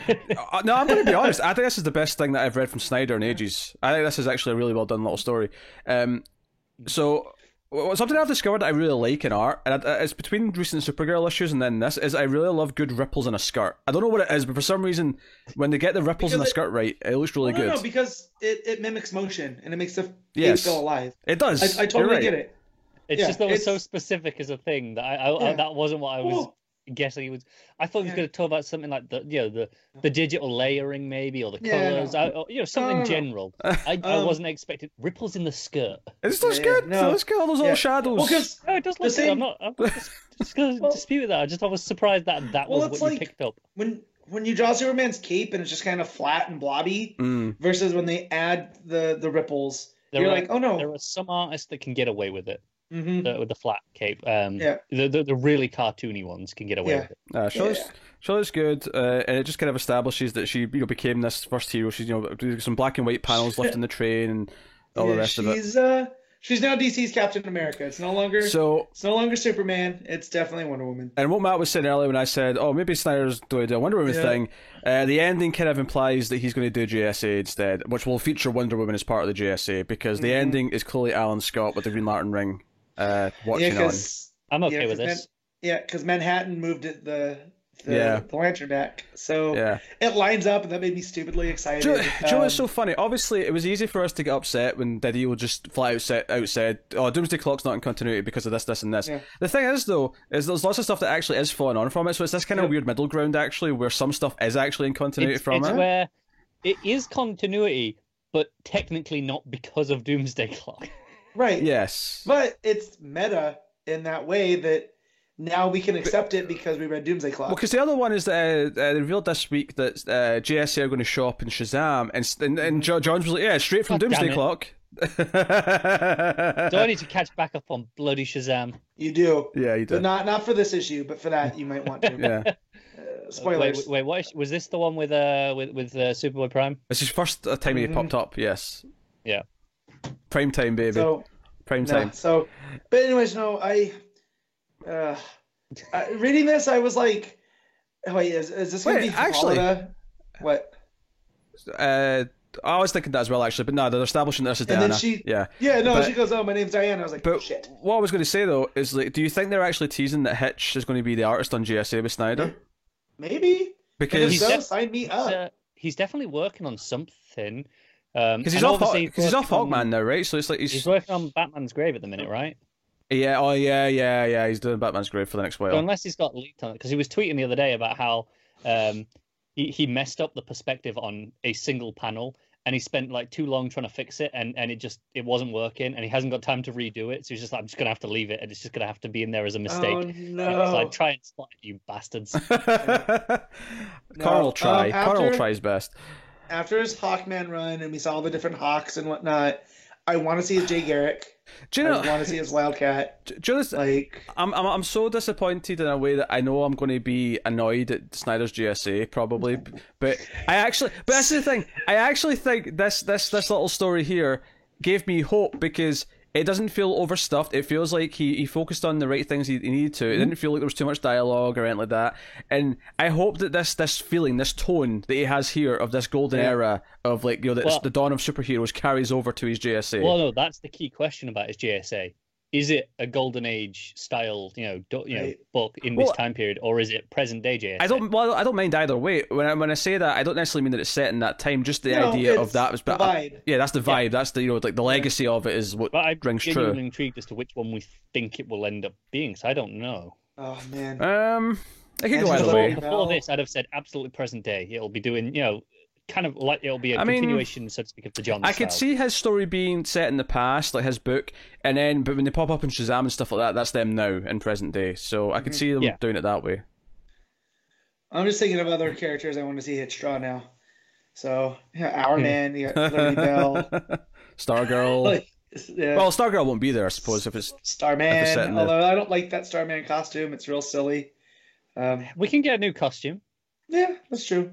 Give me the focus on that. What is it? It's like that you see it in World War II a lot. That it's almost like a double-breasted type thing. It's got the hooks on here. It goes across. Yeah, give him one of those. Apparently, a few of the other GSA members have 80th anniversaries coming up, either late this year or early next year. So. It wouldn't surprise me if we at least get a JSA 80th anniversary kind of special to celebrate them all. I could see that happening. Spectre. If you want to hear more about me and Pete talking about JSA, check out Previously in the Multiverse. Yeah, we're starting John's run, although John's not on it yet because he didn't jump into issue 6 or 7. Yeah, it's Robinson and the guy that ruined Warner or the DC EU. David Goyer. Well, I should say ruined because those Nolan movies are good. But Goyer. Goyer is not the one I hold responsible for those. No. Yeah. No. Yeah, that said, you wouldn't know he had so many problems with the movies later from those early JSA No. issues. No, those Are you issues are guys- fine. Yeah. Are you guys gonna get to JLA, JSA, Virtue and Vice? Oh, eventually. Oh, such a the first trade I ever bought.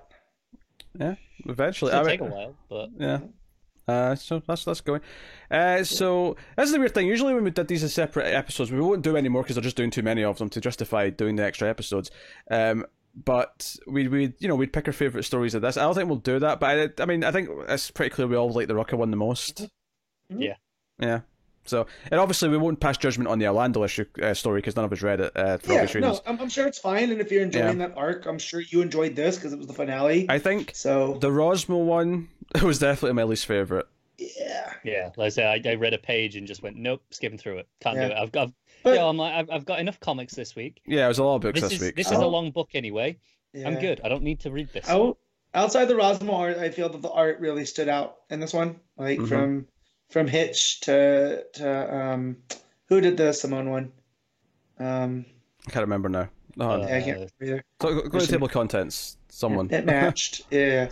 Table of contents. Simone was Colleen Duran. There you go. There you go. No, the art was, for the most part, I think the standard art on average was really good. Because, I mean, even though I didn't read the Orlando one, Jesus Marino from a glance looked really good. I think, obviously, Scott was at the top of the pile. Hitch was really good. Braga was good on the Bombshells one. Like, there was a lot of... I really like Phil Hester. Yeah. I mean, I think it's saying something that I would probably put Phil probably fourth. But still, I mean... Yeah, I mean, like, no, for me, it's like Nicholas Scott, Hester, probably Braga, Hitch, Casagrande, There's a lot of good art in this book. A lot of good art. It actually went in quite quickly, I thought, when I read it. I didn't feel like it was a chore to get through. And maybe skipping that first 20-page story was the key to that. But that was still 70 pages. It wasn't like it was... Wasn't short. Yeah. But it went in fairly well enough. There was highs and lows, but obviously we'll talk about where we rank this with the others at the end, because it'll just be within every other book now. So... Which does lead to a bit of a pickle when picking best art of the week and stuff like that, because how do you count this one? I guess we're just going to have to go with your gut when we get to there. So that is Wonder Woman 750. We have to rate it, though. So, Matt, what are you giving 750? I'm going to give this a... so we're minusing the main story and the Rosmo art. I'm going to give it an 8. I enjoyed the majority of the rest of it. Yeah? Connor? I'm going to give it a 7 because I didn't read 2 of the stories and I liked, all the others. But, there's very little I love that. So it's a solid issue for me. I'm going to give it an 8. I'm not going to mark it against it for the first story because I didn't read it. Like, for me, it's just I'm not counting that when I rate this. And I like most of the rest. The couple really stood out as being great. My 2 favourites were definitely the Rucka and Scott Snyder ones. And I was not expecting that because Scott Snyder's been kind of hit and miss for me for a long time. But... I liked it, so there we go. That's Wonder Woman 750. Right, I'll take us on then to Batman issue 87, second issue of not Scott Snyder. James Tynion the fourth. James Tynion the fourth run. Gilliam March, unfortunately, on the art. First things first, the art is horrendous.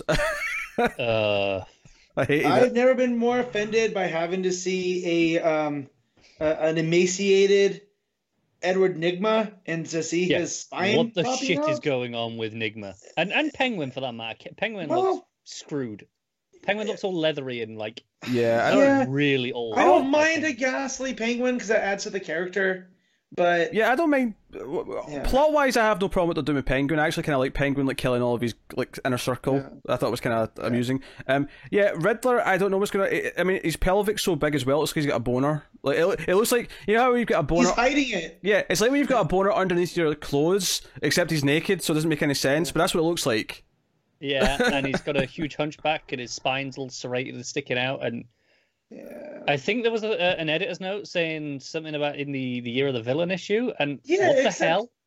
No, so I read that issue, and that was the Mark Russell one where it kind of poked fun at him, and he teamed up with King Tut.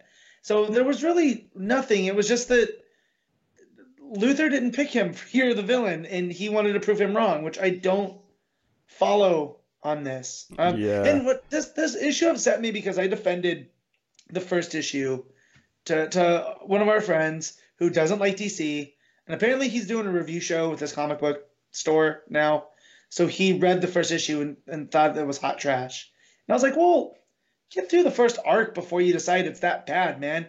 And he was like, oh, it's just because Batman's sake. And I told him, well, no, I feel like the point of that is to show how flawed and how Bruce is always relying on it, right? Not because Batman-y, I don't think. Yeah, I don't remember either. Yeah, I don't right? remember anything in the last issue feeling especially because Batman. Well, no, it was like him having a plant that is completely automated and does all this, and it's just if you have those types of issues. Sorry, you're telling me Bruce Wayne being an innovator at his company is because Batman now? It is. No. It's not even that much of a stretch based on automated factories that we have now. It's just a little bit further 3D ahead. printing. Yeah. Right. Actually, little side note here. I did Jurassic Park 3 for the Ace this past week. No, this is just interesting. In that movie, there's a 3D printer from 2001, and it actually kind of amused me that this actually isn't that ridiculous. Like, it actually, I mean, it's cutting edge at the time, but like I've seen 3D printers load this now, so this is. It generally felt like, hey, this is a little bit ahead in time, but it doesn't look ridiculous. And watching it now in 2020, I was like, that looks like a real 3D printer. That did what a 3D printer does. Even the thing they print, it's like a Velociraptor chamber for the voice. Yeah, out of the skull. Right, yeah. But even that Matt knows exactly. But even that looks like what most regular 3D printers their models look like now. It looked like the same material, and I'm like, hey, I might have researched if that really existed back in 2001 so I could get a Raptor resonating chamber. Well, I mean, for the record, Matt, I think they're relatively affordable now for people to get if they need them for work. But I mean, they're not cheap. So anyways, but yeah. Anyway, so and then I got to this issue and there are parts of it I really don't like. And I just and it goes right into where I think it's gonna go. Like this was of course all a setup. That they didn't really get caught, like the way that Batman thinks they did. And, it's fine. The art really bothered me. Yeah, man. Made it hard to I like most of the stuff with Batman and the assassins. The other villain stuff, not so much. Yeah, I'm not too down in the story. Obviously, the art I hate. I'm interested in this new black site, or the black block they call it, which is like a prison for people who are just too dangerous for Arkham now. Like, he's done sending them to Arkham. Like, I kind of like that idea. This can't blow up in his face. I mean, don't get me wrong. I did have an issue with the whole Bat Cradle thing. Like, okay, so Batman's just doing street luge now. Like. I like the idea of Luke's just being like, yeah, let's shoot you out a real gun. That sounds fun. Yeah, like, all right, whatever. But I like the fight with Cheshire was pretty cool. Her getting hit by the semi, I laughed heartily, and I don't think I was supposed to. Yeah, I mean, the tech's getting a little bit ridiculous between the crab thing that turns into a Batwing and now this. I know Tynan has done a thing of wanting to have a new Bat tech / vehicle in every issue. Because there was an issue where it was like, oh man, I was writing this issue of Batman, I didn't think I could get one in, and then bam, it hit me. But again, and I feel like I've read enough Batman comics over the last 20 years that I feel like what he's setting up is what you see on Twitter. A lot of people saying like, the over-reliance. Well, not just that. If Batman wants to make a difference, do it as Bruce Wayne, and instead of dressing as a bat and punching out crazy people, which I still think is happening. It's just I do too, and I think, but we have to get through this and him seeing like maybe these methods, maybe the fact that I can just create a crab walker in a street luge, maybe this isn't helping. Because I don't get it because they established that last issue. That's clearly the long-term story. Yeah. So why complain about that? Mario. Like, he's not happy when unless you say he people on the internet, you just mean Mario. Well, no, I've not a lot of people that I follow and stuff, and their opinions on Batman. A lot of it is, well, no, he's a rich guy that dresses up and punches poor people, which that's a little too far for me, right? But I get what they're saying is, Bruce, use your money and do good. That's what your parents would have wanted to do instead of funneling it into cool toys for yourself. Like the Tom Taylor issue hit this perfect, right? Of Detective, where he went and redid the orphanage with all of his money. And, I want to see more of that in Batman instead of like, yeah, Crabwalker, cool. I mean, I think because it is the main Batman, but we're going to get a lot of action and stuff. And I actually think because we've had years of King, I actually, the first issue more so, but in this one because of the art, but I am enjoying kind of, okay, there's a bunch of villains in Gotham, Batman's having to deal with it. I like that there is some mysterious person trying to sabotage the plans and steal the plans for the city. We don't know who that is yet. I know Penguin's pissed at it. Whoever's hired Deathstroke in that, Penguin's pissed that they're getting involved, which is what the final page teases. And admittedly, the person behind it all may just be the Joker, because obviously we're teasing Joker. No, I don't think it is. I think that's separate, because that's separate. The Joker War is the next story, isn't it? Yeah, so sure, that's fair. I think this is something else before that. I am thinking if you're involving Cobblepot, you got to involve Thomas Elliott. Also, I may or may not know slightly more because I read Tannen's newsletter. That's fair. Well, there's a punchline. I think I'm digging just what this is doing is kind of a romp on top of the actual new stuff that Tynan's trying to introduce. Obviously, the art's really affecting this issue, and it'll affect the next because March is in a few of these issues, unfortunately. Thank God he's not mostly on 8-9 as well, right? Yeah. So it made it hard for me to want to read, though. I'm not gonna lie. No, as much as I like some of the stuff that was going, I was just like, I don't. It took me 2 sessions to sit and read this, just because I would look at the art and be like, I don't want to read this right now. So I can tell you now, I'm lopping off like 2 points from my rating at the end, just because I sure, the art is going to drag the rating down, no questions. I mean, I'm still excited about this run. I'm looking forward to getting past where March is on the art at all. Like, it bothers because Tynan always talks like he's a big fan of March. Churning out his best work, and I'm like, is he though? Yeah, that's the thing though. Art's subjective. Yeah. So no, if I get it. However, I don't understand how you could like the look of this art. That's just me though. Yeah, no, I don't get it. If you do, great. You're going to enjoy this more than I did by a lot. It sucks because there's a lot of stuff. There's a lot of ideas in here that I love, and tomorrow he's introducing all these new tech and vehicles and stuff, and I feel like that is going to come down to an over reliance on this to a point. As much as it's all cool right now, eventually it's going to come crashing down. Yep. I'm looking forward to that. I've got faith in Tynan for a really enjoyable bat run. Some spotty art here or there's not going to break that. It's just as long as. Yeah. I was going to say, it's funny how King, for like 90% of that run had the best art, and then it was just right at the end, there was a couple of Romita Jr. issues. It was like, what are you doing? This was almost a perfect run. As long as Tynan doesn't create a machine that makes more Batmans, I think I'll be okay. Yeah. I think the art bothers me a lot more than it does. There was something on Twitter this week that I know Kieran Gillen ran it with someone where he wrote a 1-page script and gave it to 40 different artists, and they posted all 40 of these pages, and you can see how different it turns out, just on their interpretation of a pretty detailed script, actually, because he writes pretty densely. Detailed, yeah. Send that to me when you get a chance. I'd like to see this. Will do. There's a thread on Twitter. It's well worth looking into. I know Stephen Byrne was involved, for example. Yeah, but this means I'd have to read a page written by Kieran Gillen, and I don't know if I want to do that. And I don't mind that. I don't mind the majority of his Vader stuff I read. So. But it's a really fun experiment, I thought, and it does showcase just what different artists bring to the storytelling, not just the visual look. I'm just trying to upset Connor. Let's be honest. I know. Brush him right over it. He knows. Once a Future is so good, guys. Yeah, okay. Sounds like I got to get to that. Again, to read. Anyways, what we rating Batman? Yeah, what are we rating Batman?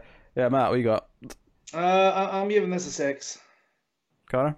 Yeah, I can't go higher than a 6 with that art, fortunately. Yeah, I was going to 6 as well. My thinking is, I think the story for me, for the most part, is pretty much an 8. But the art just has to take 2 points off.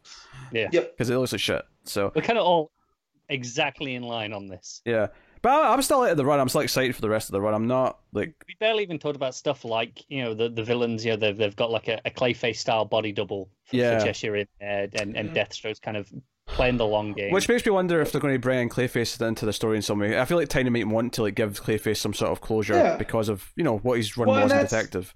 And that's where whatever issues I have, I trust. I've read enough Tynan now that I trust him to handle Batman. Because I love that tech run so much that I trust him. So Yeah, and I mean it's too late now, but like all the Titan stuff from DC was on sale last week. So if you wanted to go and grab any of that stuff, you could have done it for cheap. This week it's a Warren Ellis sale, and we'll see what next week's sale is. But that'll take us on to Superman issue 19. Brian Michael Bendis writing with Ivan Reis on the art. And this is the first real post-reveal, post-identity reveal issue. And I mean, I pretty much loved this. I'm assuming Matt did too. I did too. Yeah. Perry White, Bendis' Perry White's the most I think I've ever loved Perry since Lane Smith on Lois and Clark. Yeah. He's it opens and Clark. It's so weird to me too. Clark not wearing glasses, and it's made. I was gonna make a post about this on Twitter. I completely styled my glasses off of Clark Kent, and now that's all for nothing. So now they're J.J. Abrams glasses. There's another book that makes a point of going, he's just going to keep wearing them out of habit. It's not with him sometimes, I think. I mean, before we go into the actual main scenes, though, it is worth mentioning there's a page at the start here where the Daily Planet's destroyed. Presumably this is set later. It doesn't say anything. It doesn't say, a week earlier or whatever when we go to the next page. It's just there. But it's worth mentioning. They explain that. That is they hired someone to mock up what the Daily Planet would look like. Oh, you're right. If Superman... Yeah, I read a lot of books. I read a lot of books this week. Okay, I forgot what the explanation was. but yeah, and so I thought that was real funny, and it plays into what Bendis has been doing with the first page in these books. Yeah, how it's an internet thing. But I really love where it looks like Perry's telling Clark, you've been lying to me. The lawyers are going to have a field day because you've been Superman this whole time. You've been interviewing Superman and passing it off. And then he goes, okay, so you're fired. But Clark, Cal, Superman, whatever you're going by, you're hired because you're an award-winning, reporter, and you're real good at your job still. Yeah, I also kind of took it as, well, technically before it was an alias, so it didn't really mean anything. You were hired. So now I'm going to hire you knowing who you are. And make it more official. Everything above the board. This entire conversation in Perry's office with Perry, Lois, Jimmy's there taking photos as well, or recording video. Everything here is an extremely good example of why, when you have a status quo, for as long as you have a status quo like this one, which is Superman and Secret Identities Clark Kent, and you finally say, hey, let's actually explore what happens when we decide for good reasons to change that and have the character have growth. Now, I'm not saying that every time we have growth in comics, it has to be something as big as this where a character completely changes a status quo thing.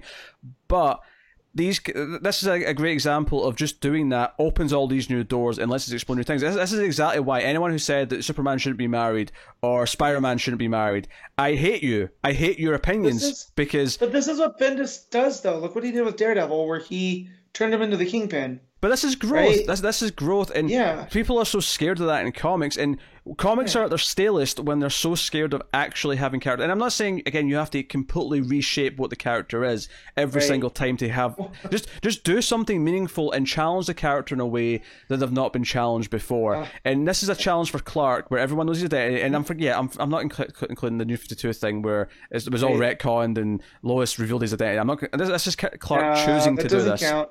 Exactly. I also love that Perry's like, this is the biggest thing to happen unless, Batman revealed his identity and comes right for us. Do you know if Batman wants to come right for us? I thought that was real fun. Yeah, well, this is the thing. That's just a joke that Perry's fully aware that Superman knows the secret identities of everyone else, and he's like, hey, if you can get Batman to come in and give us an exclusive, by all means. And I love that Jimmy's constantly referring to them as his pals. We're friends with Superman's pals. I love that going through there. Yeah, and Perry asks, is the byline still Clark Kent? There's also the little joke as well where he says that he's been, he's like, hey, I can understand being late with deadlines, but you've got super speed. And Clark says that, all those typos, that was just, so that my wife's solidarity work, wouldn't stand out as much. And Lois is like, oh, that's not true. And he's like, actually, no, that's completely true. And she's like, oh. Oh, I love you. Yeah, thanks. But honestly, though, the big moment for me is when they walk out of his office, though, and everyone's just sort of standing, staring, and Trish comes up and hugs them and thanks them for saving her, a week ago, whatever it was, and says how she felt really guilty because she had that photo of him and Lois, when he was dressed as Superman, and she had to do the gossip thing.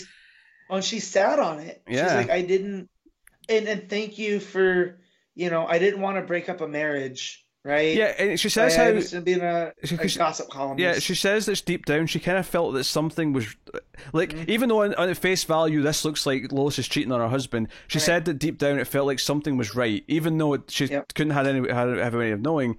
And then the rest of this 2-page layout, we have everyone starts clapping, and then other characters come up and start hugging them. Kat comes up and hugs them, and so on and so on. It's this moment of everyone just coming up and thanking him for being Superman. It's actually a really sweet, endearing moment. This is exactly the type of scene that doing this story gives you, and why it's worth exploring. Yeah, and then he goes to the Hall of Justice to go meet with everyone else, and there's a big round table scene of everyone waiting for him, and that's where you get the to be continued in Superman Heroes next month. But the one thing in that panel that cracks me up is Plastic Man. Yeah. Morphing into Superman, taking off his jacket and revealing the S and whatnot. I thought that was really cool. Worth mentioning here, Naomi's in that 2-page spread, as is Harley Quinn. I guess Harley Quinn's invited to the Hall of Justice meetings now. She's if you're reading the Josie Hauser, Harley and Ivy book, you know that she's a card-carrying Justice League member now. Oh, really? Okay. Fair enough. Fair enough. She got the card from Batwoman. Mm-hmm. It's a thing. So, presumably, we're going to get the rest of this meeting in Superman Heroes issue 1, so that sets that up.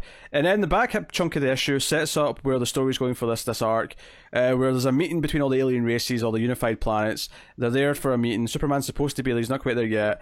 And Mongul shows up and starts, wrecking house. He's like, no, this United thing's, no, this is not happening, not under my watch. Like, Superman's a chump.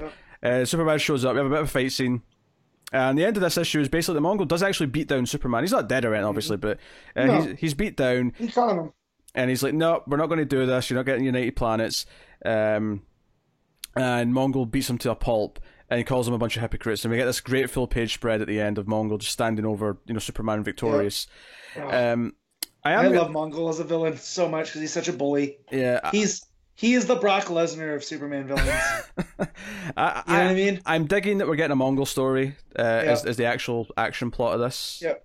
And for the longest time, I've associated Mongul with Green Lantern, but Mongul's the villain of my favorite Superman story ever, of the For the Man Who Has Everything.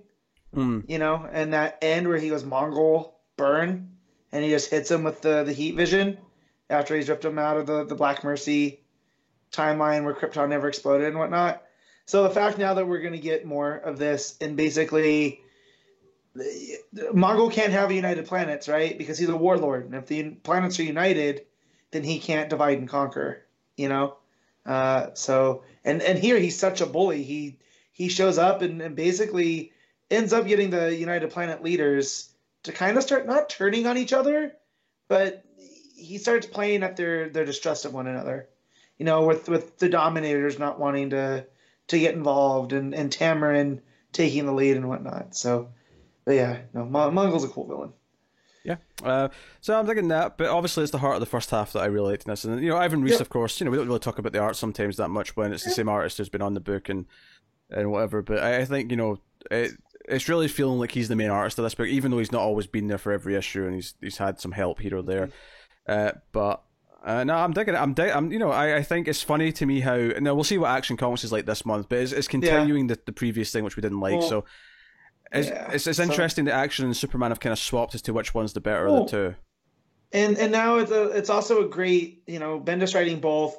Is you have the Invisible Mafia, right, and their whole thing is not to be seen, and then you have Superman doing the opposite of that. We're going, hey, this is who I am now, and 100% transparency, and she owns the Daily Planet. So there's a little reference here of Perry saying that he talked to the owner and whatnot, and what this means going forward. So I wonder how she's going to respond now, knowing that. Yeah, that was the other part I liked, is obviously Lois pointing out something that we said last issue was that like all the villains know that he's associated with us anyway, so they could have attacked it before.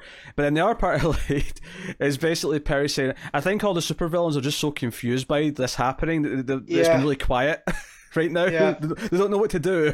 Like, why? So but no, it's good. And this is again, when I heard he's revealing his identity, as a fan, I hate change, right? As a comic fan, but Bendis has proved adept at this. Whether all his Marvel work of him changing status quos. I mean, he officially added Wolverine to the Avengers for a while. Yeah. So I think my reaction was the opposite, because to me this was like, no, finally doing something that's really shaking up like what this means to be, but in a way that feels like it's right, where he's making the choice. And likewise, I would think Alfred dying in Batman was a fine choice to make for a big story. It was just the way it was handled that I didn't like. Yeah, exactly. Yeah. So just it's a difference. So what's your rating this one, Pete? This is a happy 9 out of 10 for me. Yeah, hey, me too. Yeah. I didn't know if I was going to go 8.5, but the more we talked, the more I bumped it up. So, also, 9 out of 10. I'm going to start giving Matt yellow cards for backseat hosting here. He keeps trying to take the reins. I'm moving this along. You can give me yellow cards, put me in the penalty box. I'm going to come out and do it again. I'm going to give Matt trouble. All right, that was Superman issue 19. That'll take us on to Batman Superman issue 6. Yeah. Which I'm putting before Hell or Risen, just because, I mean, I read them the other way around, but I think this one actually makes more sense first, given what's in each one. I read this one first, and this takes place before even the first Hell or Risen. It does, yeah. So. The only reason why I think this one feels like it's first is because this is the one where they put, Evil Gordon into a cell, and then he's already in the cell in the next one, so they just make more sense. Yeah, no, this is the first thing I read this week, just because I wanted to know, going forward, what's this? Because we know where it was going based off of solicits, so I want to know if this is where those seeds get going, and it does by the end. Yeah. But no, this was a solid. I like how they have to go get Wonder Woman and let her know, and she's definitely not happy. Yeah, and they realize just for the record before we go further, Joshua Williamson writing with David Marquez on the art. But it ties into Supergirl as well, of course, because Wonder Woman showed up in that at the behest of Batman Superman, and she's pissed at them. You two have been keeping your secrets. You let a lot of this happen. You could have came and got help, but you didn't. So I like that stuff.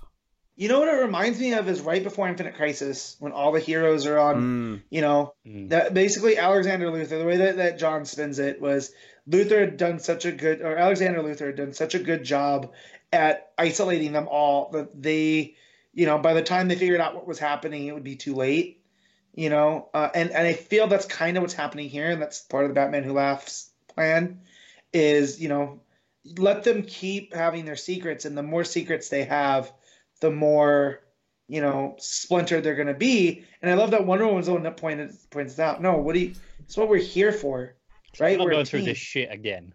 Yeah, like stop. Yeah, and one of my favorite moments. I like that a lot. Yeah, one of my favorite moments here is when she's asking them questions as she's still fighting all these monsters that they've caught her doing. She shouts out, "Is there a cure?" Because this is right after she's brought up Donna, because Donna's one of the infected, and she yells out, "Is there a cure?" as she does this sort of ground pound thing to blast all the monsters away. And you can feel the anger as she's mid fight, like she's taking her frustration out on these monsters. The monsters were dangerous. Don't get me wrong, but these poor unsuspected monsters did not expect what they were getting. Like they're made out of clay. It's almost like this is for Danger Room. Yeah, I can see that. Right, and one of them's a chimera because it's got a snake tail and a lion body, and one of them's a Medusa. The one looks like a kind of a minotaur type thing, right? Am I remembering that right? But yeah, it's almost like your training simulation. Yeah, but no. They basically sort of take her advice and go off and do their own thing for a little bit. Batman fights Scarecrow, Superman's fighting... Yep. Metallo. Was that Metallo? Is that what Metallo's like now? So. Okay, fair enough. And he's got the human face on the robot body. Yeah. Right? Yeah, that's John Foreman. That was a great one-page spread of Batman and Superman. It's just drawn as if they're in the same place, but it's actually they're in different places, and the villain in the ground is half Scarecrow, half Metallo, and they're standing over him. And you got the different backgrounds behind them with the cities and stuff. It's just wherever Clark is. So cool. That's not a city. Yeah. But then they sort of meet up afterwards, and this is where he mentions he's wearing the glasses, even though everyone knows who he is. And I'm pretty sure that is just for the sake of the fact that 90% of artists would struggle to differentiate the two of them if they didn't have the glasses. I can see that. Yeah. But I feel like. But Marquez is such a good artist, and I feel he'd have his. Marquez could clearly pull it off. I think it's more just hey, if we're doing them in the same book. Maybe keep the glasses just to keep it clear for the readers. What I liked about this is that they meet over the place where Batman Who Laughs cave was, and whatever. Yeah. Was this Gotham or Troll? I can't remember what city this was in. That's Gotham, because that's Crime Alley. Yeah. Quite right. That's the theater. But they're it's underneath that, and we're seeing them sort of like the construction workers are pulling things out of it, and I kind of like seeing this place again, but with the daylight kind of pouring into it. Give it this kind of interesting, like the whole shining a light on the stuff that's hidden kind of vibe. How often do you see Crime Alley in daylight? Exactly. Yeah. No, because there's a saying that shining a light sanitizes things. Hell, actually, to add to that point, how often do we see Gotham City in daylight? Not that often. No? I mean, not super often, but I can think of times. I can't actually ever recall. Oh, sure. No, I'm not saying Crime Alley. I'm not saying never. I'm just saying like we see them standing in the street in the daylight, and it's this idea of we're in the daylight, shining a light on something. So it's good. I just realized that Gotham City always is covered with a storm, much like Skull Island. It's just got a constant storm over it, so it's always overcast. Does that mean Batman Kong in this analogy? A little. Yeah, he's the protector. I can see that. I can see that making sense. So that catches up where that now they've teamed up again to go talk to Gordon, because the Gordon conversation actually was set further ahead, and we come back to it at the end. So and he's all monologuing and whatnot. And then the end of the book actually teases two other characters who have not been in the book yet. Two villains teaming up.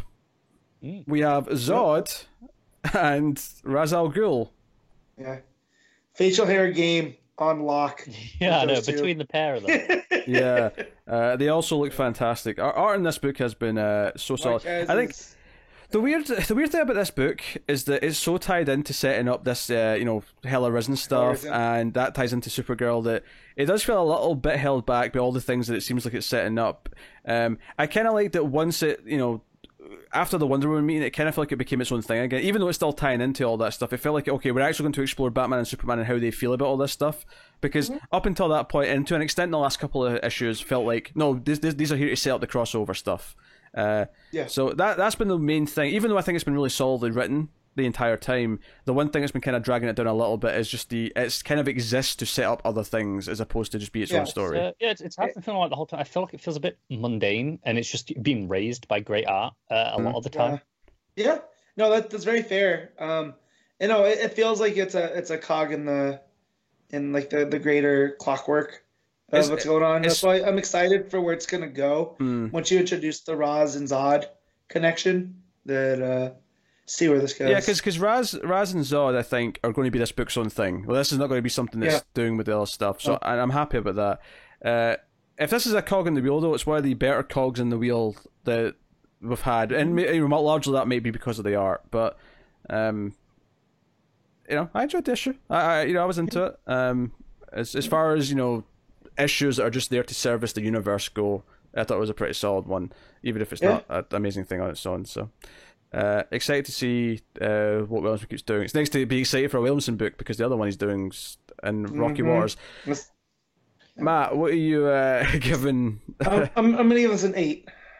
Cool. Connor? I was going to give it a 6, but I'm going to give it a 7, just looking at the art again. Okay. I'm going to give it... I kind of want to give it the 8, but I'm going to go with 7.5. I don't think it stands alone enough for me to give it that. But really good stuff. So that is Batman Superman issue 6, which will take us neatly on to You're the Villain, Hell Arisen issue 2. James Tynion IV, writing with Steve Epting and Javier Fernandez on the art. And what's funny is I like both of these artists, Epting more so out of the two. Yeah. I do think it suffers from having to share the book, because I don't have just that great book of Epting art, or even just that solid book of Fernandez art. I have this weird mixed bag, which is kind of a shame. They don't exactly complement each other either, do they? No, they're very different. No. This is the most I've liked Apex Lex. And I'm going to credit that with Tynion. Which is weird, because obviously Tynion has written Apex Lex at least a handful of issues by now. Yeah. Over whatever. Here's him being like, okay, this guy thinks he's got it. Just when he shows up to Mercy, and it was like, yeah, I gave you what do you say, an 8-figure 8-figure sum as a retainer. Just as a shut up. retainer. Stop stop going and meeting with criminals. Do you know- You're above that. See when he said 8-figure, I actually stopped a minute. Wait a minute, 8 figures? How many millions is that? A million? That's 10 million. 10. Yeah. You son of a bitch. Yeah. No wonder Well, she's I love her excited. complaining to her mom and going, yeah, my last boss blew up the office I was using, so now I'm out of a job. And I'm just like, yeah, this stuff only happens in comics. Like, I love how crazy that Yeah. is, but as we're reading, we're like, yeah, no, that's definitely something that happened. Yeah. And she has to deal with it now. I think And she has that moment of, hang on a second, did you say 8 figures? Like halfway Yeah. through the conversation. Yeah. my dislike of Apex Lex, I think, does bring this book down a bit for me. I like some of the beats of it. I like Kara being like, hey, my cousin always beat you because of this, or whatever she says to him. Like, I like that personal stuff kind of seeping in. Yep.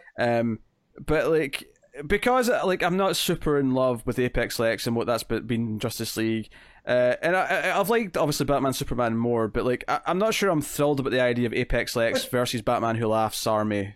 Honestly, this is the most he's felt like the real Lex shining through. When he's Yeah. going, Kinda, yeah, I can see it's that. not my powers that's going to kill you, it's my mind. Yeah. And that ego, that's Lex. Yeah. Uh, That's what I want. That's what's missing. I don't want him like this whole thing of like, well, no, Perpetua, and we're gonna, become our true selves. Like, well, no, you're gonna become monsters. Like, don't forget that, Lex. Like, we all know this. No matter, and no, so I know I like that with the I'm gonna beat you with my mind, and then that's what he does. Yeah, he actually beats the entire team of Infected on his own, which pretty easily. pretty easily. Which Well, is and that's because he doesn't care. He wants just to win. It's not like Batman and Superman and everyone else who has to hold back because these are their friends. He's just like, no, they're in my way. Yeah, I think it's more just the idea that it's 5-on-1 still. Yeah. Is it 5 or is it? I think it's 5. yeah, it's just Yeah. it just deflates them a little bit. They don't feel like like they're that good anymore. Oh, I really like Oh. how he beats Shazam. okay. Yeah. He makes him, don't Yeah. say the word. He uses his Martian telepathy that he's got, Yeah. and just it's like, Yeah. "Hey Billy, say the word." Yeah, And then he can't say it, to change back and whatnot. Yeah, it he was- just drugs him, doesn't he? Yeah, Batman Who Laughs goes and he's got the Phantom Stranger trapped. But that's interesting to me because what's his deal now? Because New 52, he was actually Judas. Yeah, I don't so- think we have gotten rid of that yet. No. I don't recall anything contradicting it. Oh. I could be wrong. So I don't know, but we'll see. I mean, in Mark Waid's kingdom, he's part of the quintessence, so he's God level. So, but whatever Batman Who Laughs has planned, Yeah. it's not good. And Like, as we alluded to, he hires Mercy back with his 8 figures to help her, or to help him, sorry. And then we go to the Hall of Justice, and we have this kind of big twist here, as Lex sort of like disguises himself as Animal Man, because he obviously with the Martian stuff that he's got, he can shapeshift now, and he gets into the Hall of Justice. He wants to speak to Gordon. He wants some of Gordon's blood because that's the thing. All the samples he took from the other Were 5 damaged. were damaged Yeah. for one reason or another. He's basically trying to cure everyone, but we find out that Gordon's actually infected all of the B tier Justice League members who were hanging around. So we see Miss Martian, Hawk and Dove, Booster Gold, like they're all infected now. yeah. I kind of love this. Well, I like that it was the Titans team that we had last seen. That was, when Dick was on that team, they, you had Natasha Irons there too, and whatnot. So I like bringing them back so they don't seem forgotten. Yeah. And it ties in with the metal stuff too because they were all brought together because of the metal.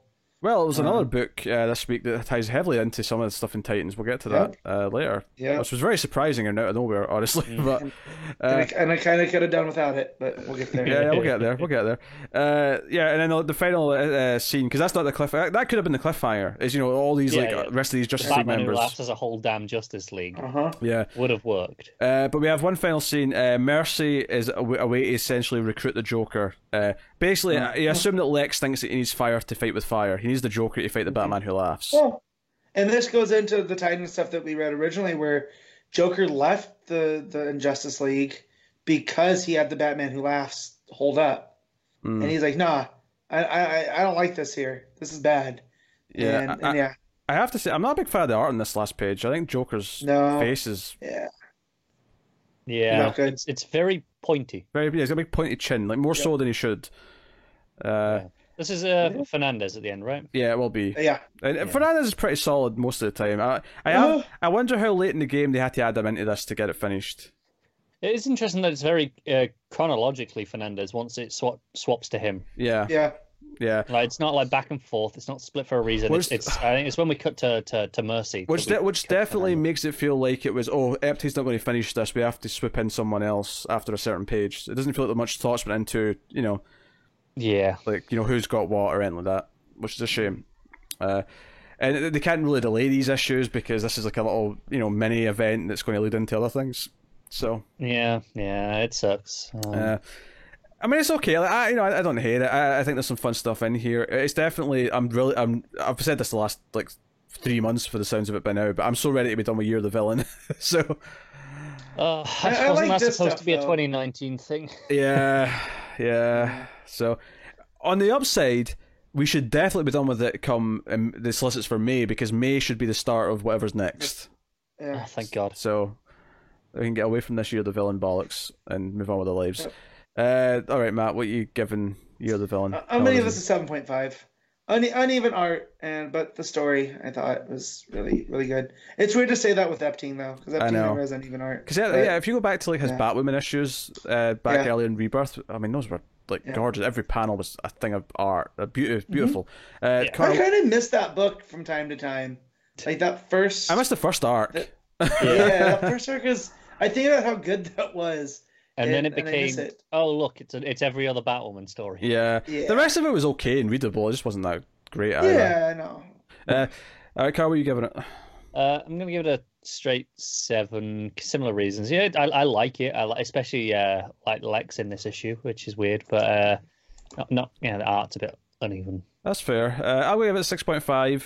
The uneven art, I'm not I like some of what this is doing. I like its interactions with Mercy. I agree that it's kind of the most Lex has felt like Lex in a while, but I'm still just kind of not into the Apex stuff and so on.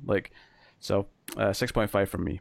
All right, that'll take us on to Shazam issue 10. Jeff Johns writing with Dale Eaglesham and Scott Collins on the art. Only 2 artists this time. That makes a change for this book. Only 2 again. Yeah, still, it's real rough, the transitions in between. This is exactly why I dropped the book. I want to love this book so much. I do.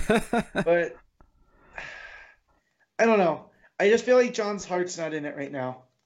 And that kind of hurts. And you're going to have a cover against them fighting against a gingerbread army, and that army does not show up. Upsets I Matt, get a little mad. I actually I like this issue well enough. It's it's fine, and for what it does, the whole. I don't like how they dealt with King Kid so quickly. Sure. With the wizard, so King Kid's invading because he's betrayed. He wants to be the 7th member, but the wizard shows up and basically sends him away. And I do like that Billy questions that, where he's like, at a certain point, he's like, well, King Kid started off right. It got away from him. And that's maybe a hint that the wizard's not all right now. Because when we get to the end of the book, obviously it's clearly implying the wizard's doing some dark stuff. Yeah. But I just, so I like that. I'm still not keen on his dad being a member of it's not going to be a problem next issue. Well, no, not is it? And I do like that Taki Tani's there now. Oh yeah, I love this.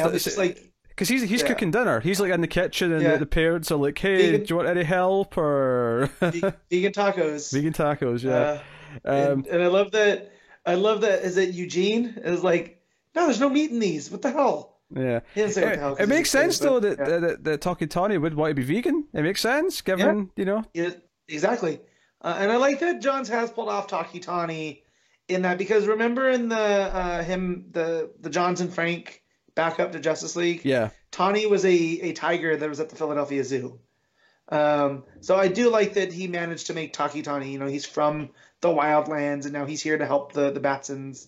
Well, not the Batsons, but the Shazam family. And I actually I really digged all the stuff with Savannah and Mr. Mind and setting up. Well, the reveal, of the Monsterlands weren't always the Monsterlands. They started off as the Godlands, which is very Jason Aaron Thor. I started to think like it was where they built the Rock of Eternity to be the Nexus, so they could come and go to all these lands as they saw fit. But the Godlands are where they weren't exactly gods, but they were high-powered individuals. Yeah. And then it got away from them, and they ended up turning it into a prison. And there were any of the people that would rise up against the wizard and his allies, they would send them to the Monsterlands, and that's where the Monster Society. It inserts a lot of corruption into the wizard and all that mythology and the backstory. Mm-hmm. And I actually really liked, when Sylvanas opens the door, or Mr. Mind and Sylvanas open the door, and we have this creepy ventriloquist dummy who kind of leads them to the boat. I like the horror element there. And then we get the backstory, and I'm like, okay, I'm kind of digging what it's doing here with setting up all this stuff. Like I say, I like all the family stuff with Tawny, at dinner table with them, and if this is setting up that the wizard is kind of nefarious and can't be trusted, because the book ends with him killing Billy's dad, because this is not supposed to be the seventh. This is not what I wanted. So he kills him essentially at the end of the issue. Well, does he kill him though, or does he just steal the power from him, take it back? So I feel like he just took it back. I thought he looks pretty dead lying there on the floor to me. I don't know, man. He get hit by lightning. I don't know. I didn't read him as he died. I just read that he took the power back.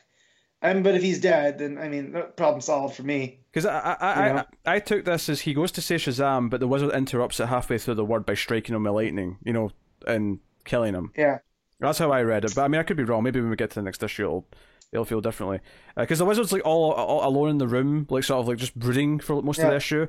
It's like he's thinking of how to try to solve his problems, and that's kind of what his solution ends up being. But it's interesting. So but no, I like the extended family stuff. I like Tawny being there, and I think a lot of what I like this book for is in this issue. If anything, I think I like this more than I like some of the stuff when they were actually in the various lands, because I felt like it went on a bit too long. Maybe that was just because of the delays. It felt so drawn out. Yeah. I think having them back with the family and having all this stuff where they interact. Again, the art is kind of hit and miss because it is swapping the artists, unfortunately. But I like that we're teasing the Monster Society for next issue. Because that's kind of what the end of the Sylvanas stuff is like. Oh, we're going to open this door and get the Monster Society out here. Yeah. So the dummy is a Golden Age character. He fought the Vigilante, and so he's been banished there. But I'm looking at the rest of the Monster Society of Evil, and there's a lot of characters. Besides, Sylvana, you have Ibok, who I remember Ibok showing up in a Justice Society story, one of the first ones I remember reading. And I think Mary Marvel rips out his tongue when she's going evil. And that was part of the thing, so he can't talk, he can't say the word to turn him into the evil version of Shazam. But you have Mr. Atom, the Atomic Robot, King Cole, the Beast Man, Ogar, the world's mightiest immortal, once a disciple of Shazam. So I'm looking forward to seeing some of these other characters show up. I don't know, man. The King Kid thing, I know it's a piece later, but I just felt that was so rushed, and we spent so much time in the Funlands early on just to have it get. Yeah, I guess he's away. I guess my feeling on it is that I was kind of sick of that stuff a little bit, so I was glad they wrapped up. I guess my feeling is that this is okay. They just spent too long on it in the first place, so it feels rushed in that sense. Yeah, it's just the series is very uneven without the delays.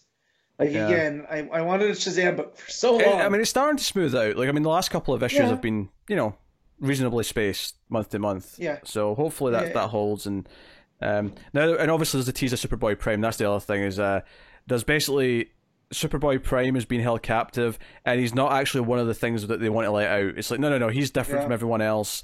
Leave him there. So we get a teaser Superboy Prime, which is kind of fun, I guess. When was the last time we saw Superboy Prime? Oh, and I'm not talking the Elseworlds. It's been before New 52, I can tell you that. Yeah, it was probably. So, how did he end up here? Was it around Final Crisis time? Well, it was Legion of Three Worlds.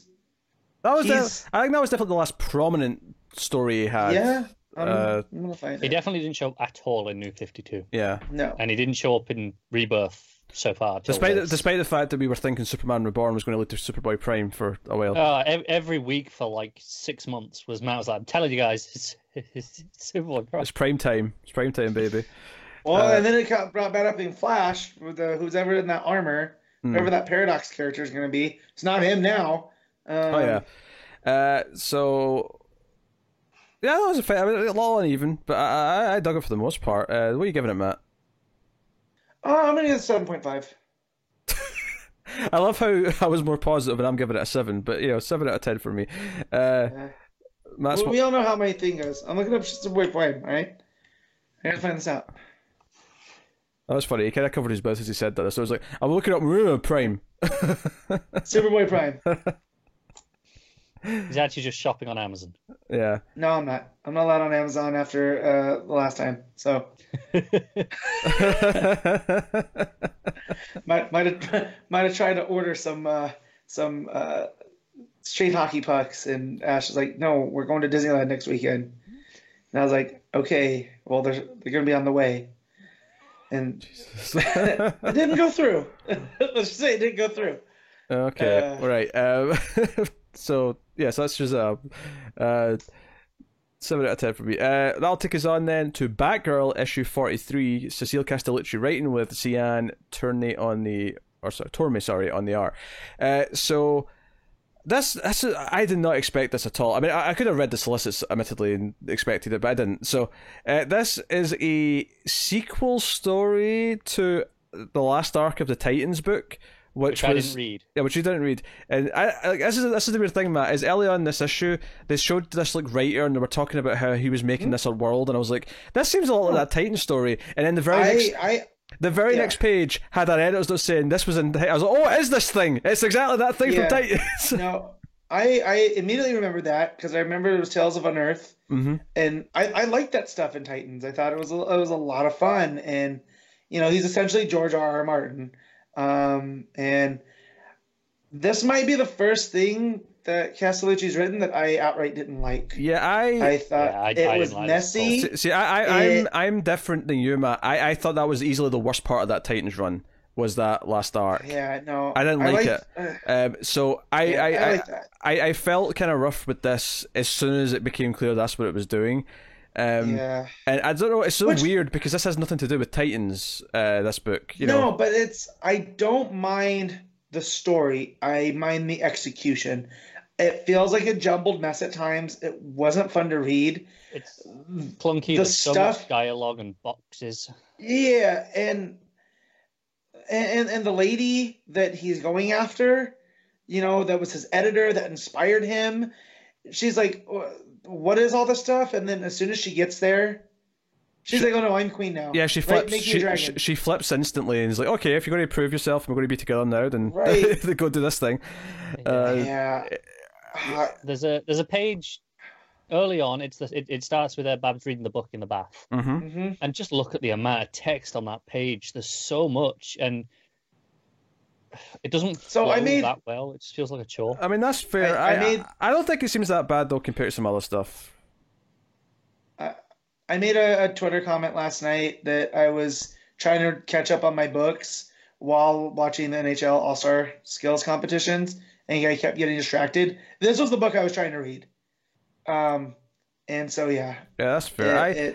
Because I actually think some of the last arc was wordier than this, to be honest. Yeah, but I had that problem in the last arc as well. Yeah, but the difference here is that I didn't like the story here, and it was great. Like the Oracle stuff. Sometimes I love when they bring stuff back from another book that's just kind of weird and random. This was one where I'm like, I didn't like it that much in the first place, but it's becoming. It's not just like it's kind of connecting to it. It's not like in Titans when they brought Ben from Supergirl in, right? This is actually becoming the main plot of this arc. So. I left this issue feeling like, oh shit, this is going to be the arc now. This is going to be like 5 or 6 issues I don't like that much. Oh well, I guess. Yeah, I like the fact that they introduced that Babs would want to read these books and that she's going to become an expert in them. I like that's because that's how Ben helped the Titans defeat this, in that arc.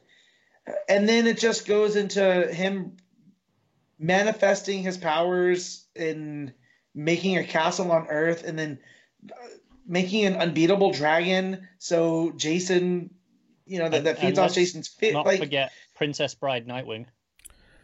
Yes. Because Babs basically in her head is like the embodiment of like the two. which I like the idea of that of her like, oh no, I don't want a boyfriend right now. Like I'm fine and by myself, but am I? I like the Castellucci's addressing that struggle, right? Like it's not just, oh well now she's into Jason. You know? Just the rest of the execution of this, I don't mind fantasy stuff, right? I'm not like Pete where swords and dragons get involved and I check out. I downright like fantasy stuff. That's a plus for me usually.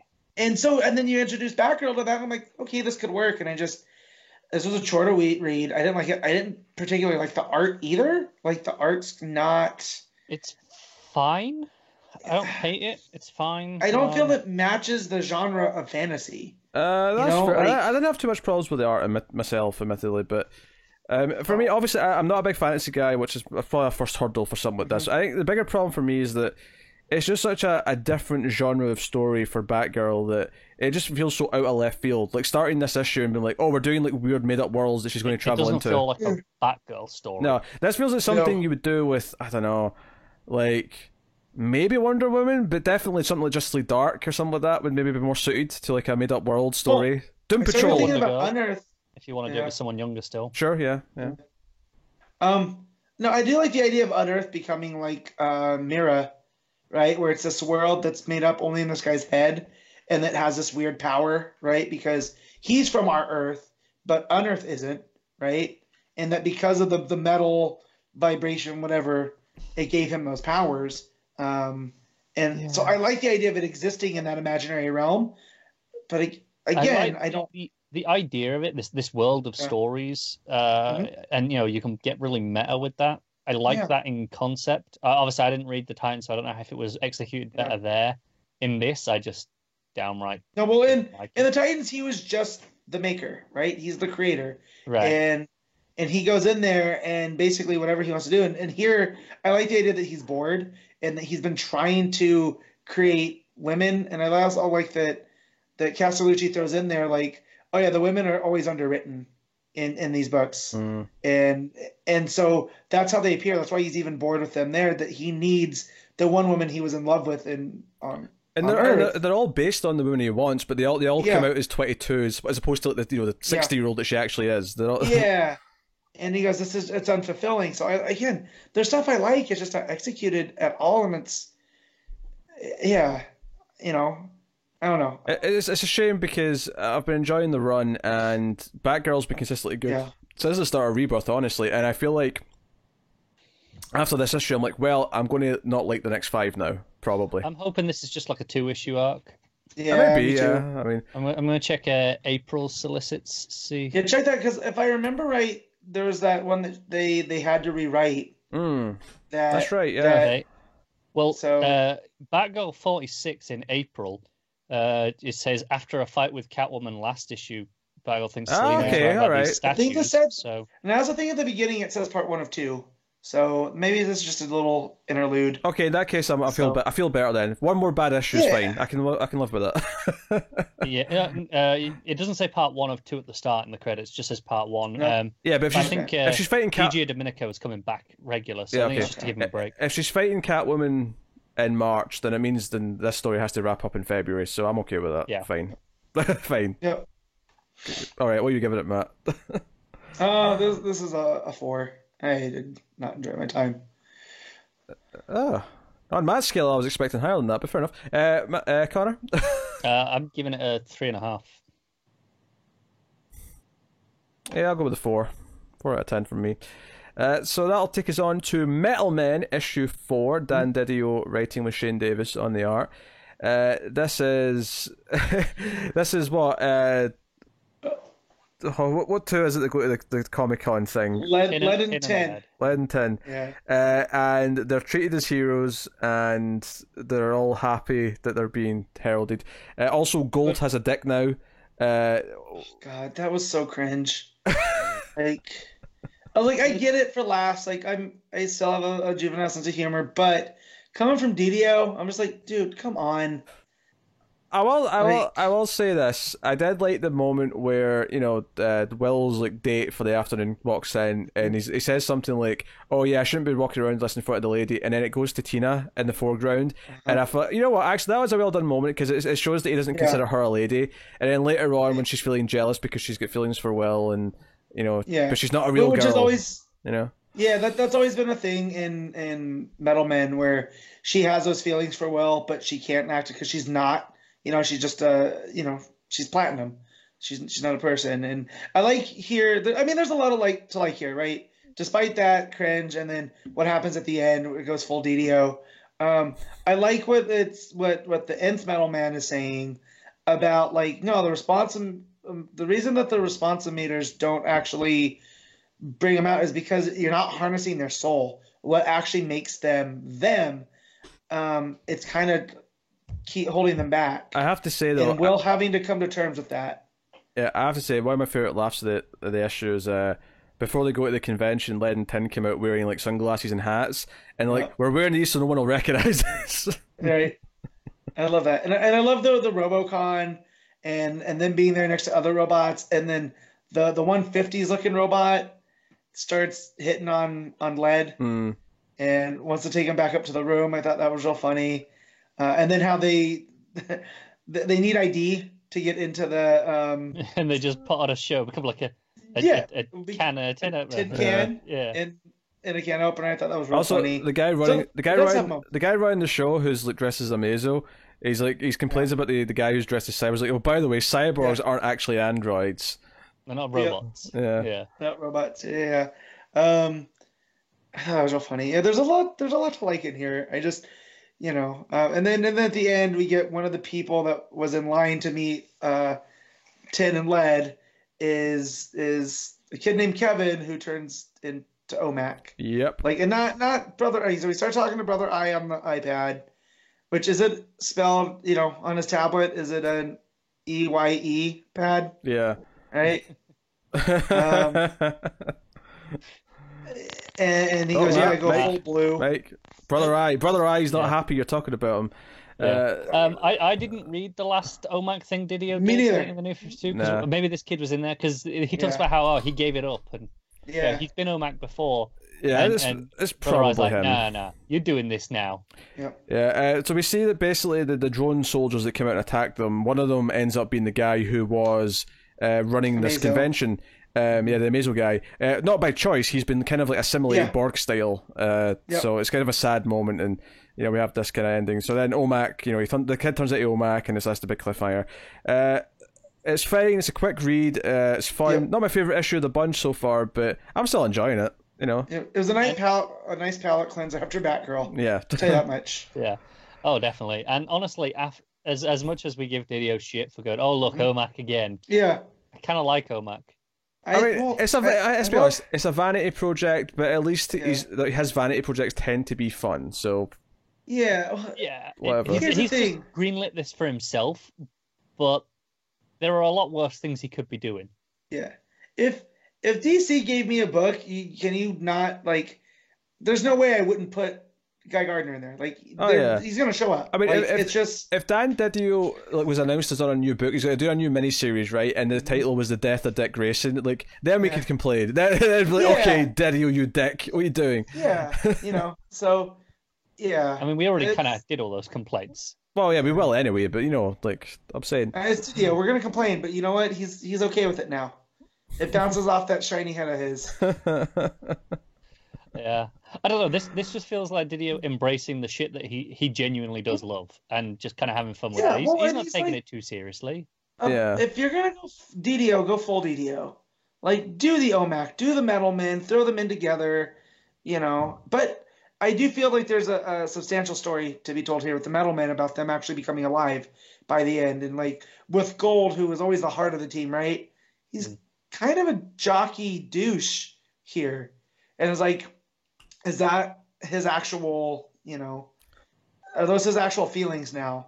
And you have to just let him be him. Well, that's the question. Are they his feelings, or is Nth manipulating him? Yeah. So has Nth essentially done what Magnus was before, as You know how they're all reflections of Magnus's personality, Right. or they're based off things that he wants. Are these all going to be just now reflections of Nth Yeah, Metal? yeah, could be. Nth 1000. Yeah. So what are we giving Metal Men, Matt? Oh, this is a solid 7.5. Connor? I happen to agree with the 7.5. I'll go with a straight 7. That's a solid 7 out of 10 book, which I'm happy to keep reading. It made me laugh more than most other books. Yeah, So no, it's funny. always- It's genuinely funny. So that'll take you guys on to Wonder Twins issue 11. I get a break for an issue. That's nice. Mark Russell writing, Stephen Byrne on the art. Go for it. Hello, yo. Which I've been yelling since last night. My house is not okay with it. So I wonder why. yeah. So the Colonel Yep. takes over the internet, decides that things that weren't around in the 80s don't belong now, and at the same time instilling a fascist bent into the United States because of this, and it allows, it basically allows people to return to a time where being terrible was okay. Yeah, and Lex and his network, which Yep. I've forgotten the name of. Yeah. Lex News. Yeah, no, but the show, the specific show that Oh, he yeah, does. Lex and Balances, that's it. That's He's like, well, just harness this. You Yeah. know, outrage culture. They'll get mad and use Right. that, and this'll do. and yeah, and so the Wonder Twins are trying to get Philo back to his house so he can stop this, and then that's when he realizes, well, not to stop it, just to get him there. They realize that the house is completely picked over because of the estate sale, and they have to find whoever bought the Colonel so he can install an update that'll fix all this, and the Colonel ends up taking down a plane that Superman has to save in Because Washington. not like even maliciously. No, It's just, he just doesn't planes don't have understand why computers. planes need computers. This must be a Right. mistake. Right. And also, there's thinly veiled, shots at a certain political piece in this country, and maybe over in yours too. Yeah.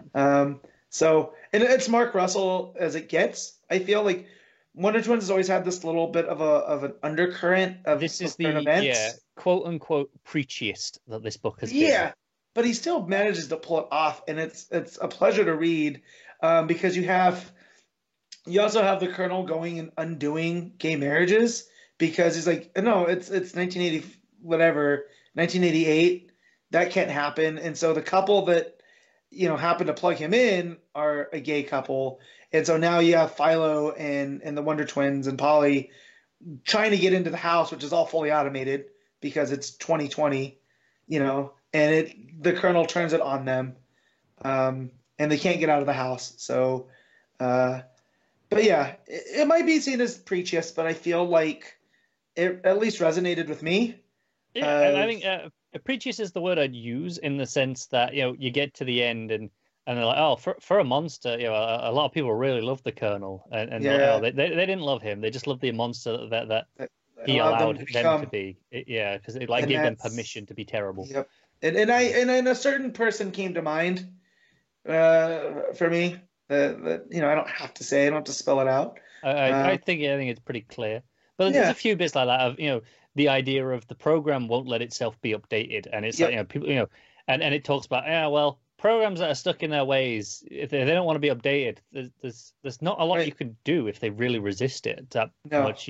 That's the point where Well- you just have to draw the line and try something else. Yeah, and at the same time, you have a lot of these guys that are buying into, the Colonel and, shaving their heads and becoming a part of this movement to wipe out things that they don't like, but they don't quite understand why.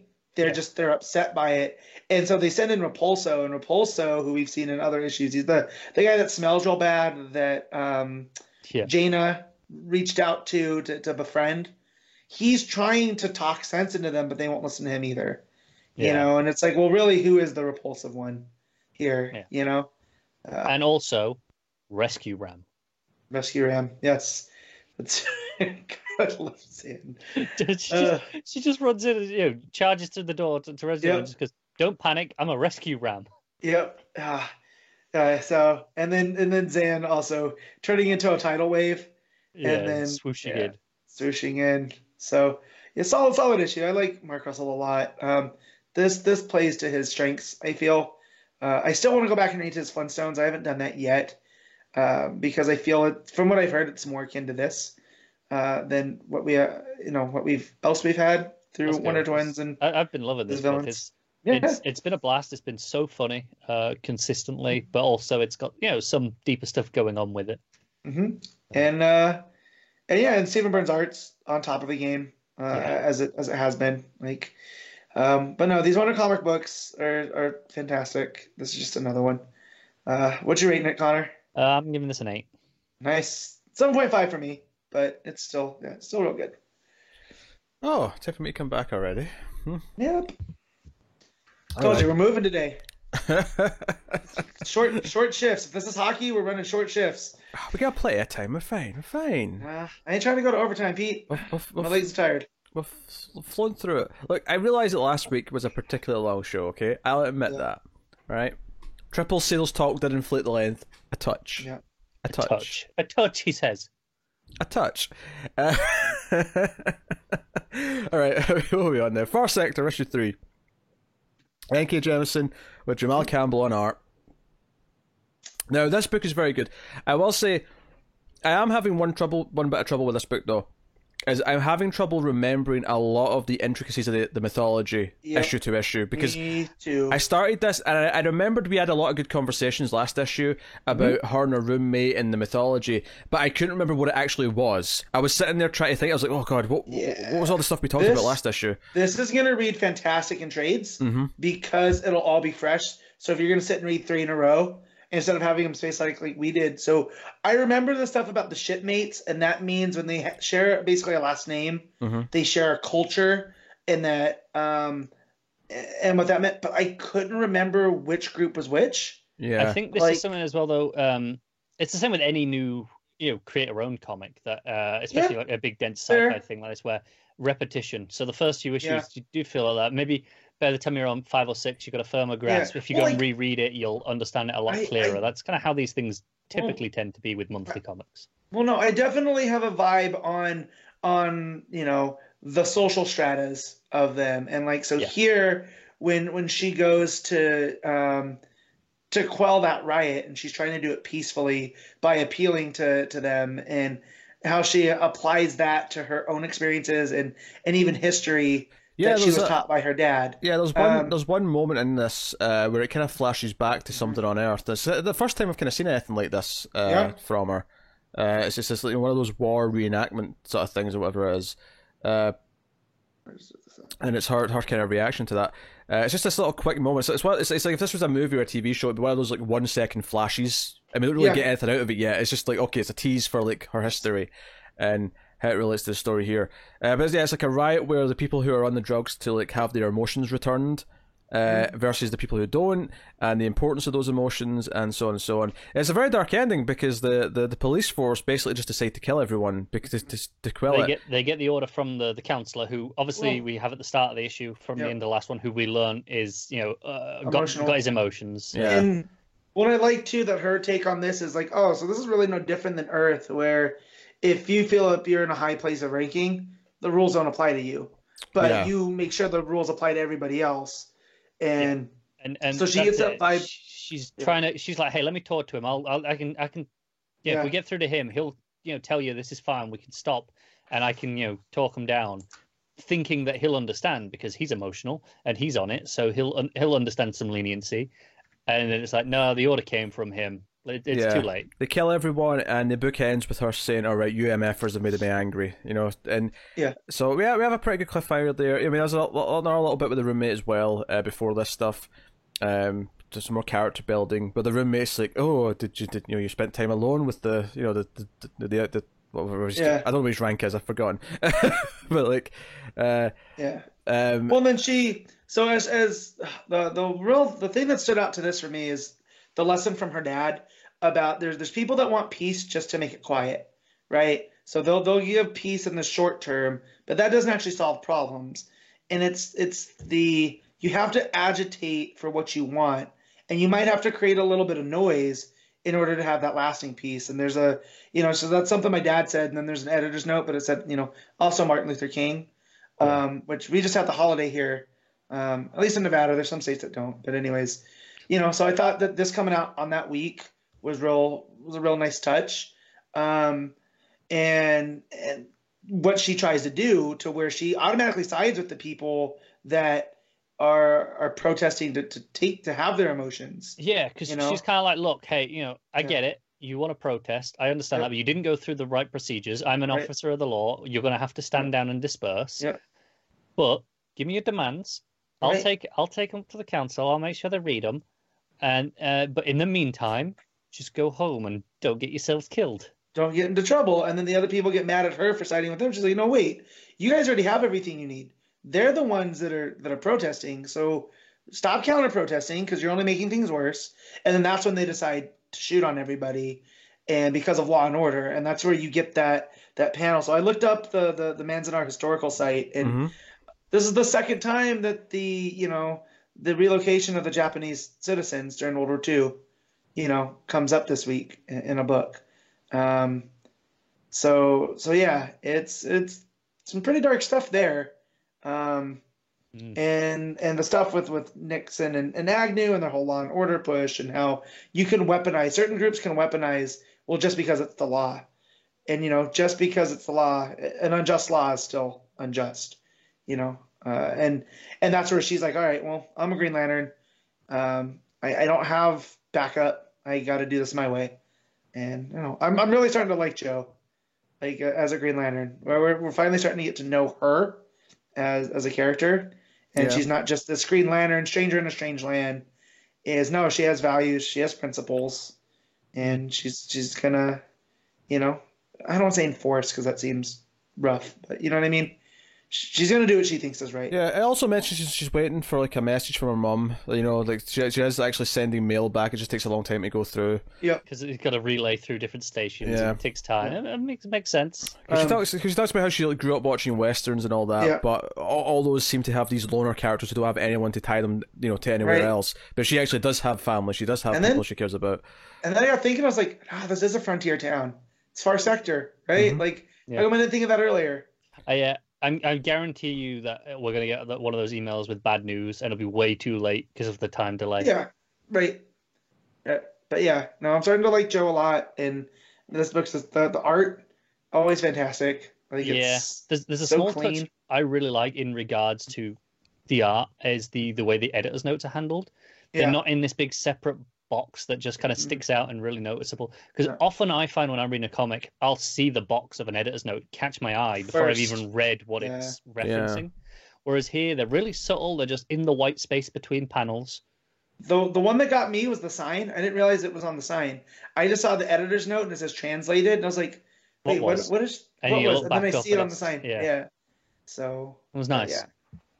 yeah. Yeah, no. But yeah, so I'm hoping that the details of this world and all that starts to really kind of cement itself for me, because I was wishing for a recap page just to really, not even a recap page in terms of events, just a recap page of here's the basic structure of this world, just to remind I me mean, of. there's a bit of something at the start. There is, but it doesn't actually explain any of that though. It doesn't explain the different No. races and I read that thing 4 times and I was like, what is this? Is all just jargon. yeah. It seems to be more her posting assignment. Yeah. Yes. This is the details Yeah. that she was given going in, which Yep. honestly, this would have been really nice to have at the start of the first issue. Yeah. Just have that at the start of the first issue, being like, right, this is the posting assignment, and then get into our character and see what the hell, and her make sense of it, and having been here for a year or whatever it's been. Yeah. Yeah, so I don't know. It's some recap pages would be lovely, DC. I mean, some books need it more than others, but But it'd this be isn't lovely. a across the board problem with DC. Yeah. But I felt it more with this one. Certainly this is the most I felt in a while as this Yeah, book. I think it is because it does feel so like it feels like, barring the fact that this is actually technically Green Lantern, this could be a creator-owned sci-fi book at Image. It could be, yeah. And it's got some dense rules to learn and details, and it's not just new reader friendly. Like, here you go, you pick it all up instantly. All right, Matt, what are you giving it? I'm gonna give this an 8. Connor? Give it an 8.5. I really liked it. I'll give it a straight 8 as well. I think I agree with that. So, all right, that'll take us on to Batman: Curse of the White Knight, issue 6. This is obviously the Black Label section of the show, which we seem to have every week now. We'll have 1 or 2 Black Label books of varying types. So that's just obviously Sean Murphy doing everything, more or less. Except colors. Except colors. Yeah, that's okay. Yes, that's fine. I love this book. Of course you do. Of course you do. This. Some things are reliable. Yeah. Man, there's the part with Harley, Batman coming. My only problem. I'm going to start with the negative because everything else I loved. I would have liked to seen the attack on the Strike Force. That left them like this instead of just focusing on Batman. Ham's off page. Yeah. Yeah, I get it. So, it's more we're focusing on Batman here, so Yeah. we follow that side of things. Yeah, and so I just would have liked to seen it. That's all. It gets away with it, I think, because the book starts with another attack that they already had on, the Arkham when they're breaking out Joker. We see all the dead bodies and we see the reactions to that. So I think because we already seen one, we have enough to kind of imagine what this one is like. Yeah, but when Probably similar. but they took out one of Bane. Bane got taken out in the last issue. Yeah. One of Azrael's teammates off panel. So I mean that would have been nice to see them take her out, see what the Strike Force can actually do, right, to stick up for themselves.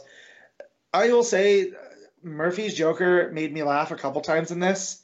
Be careful with the gun, it's an antique. Or it's one of a kind or a classic. I forget exactly what he says.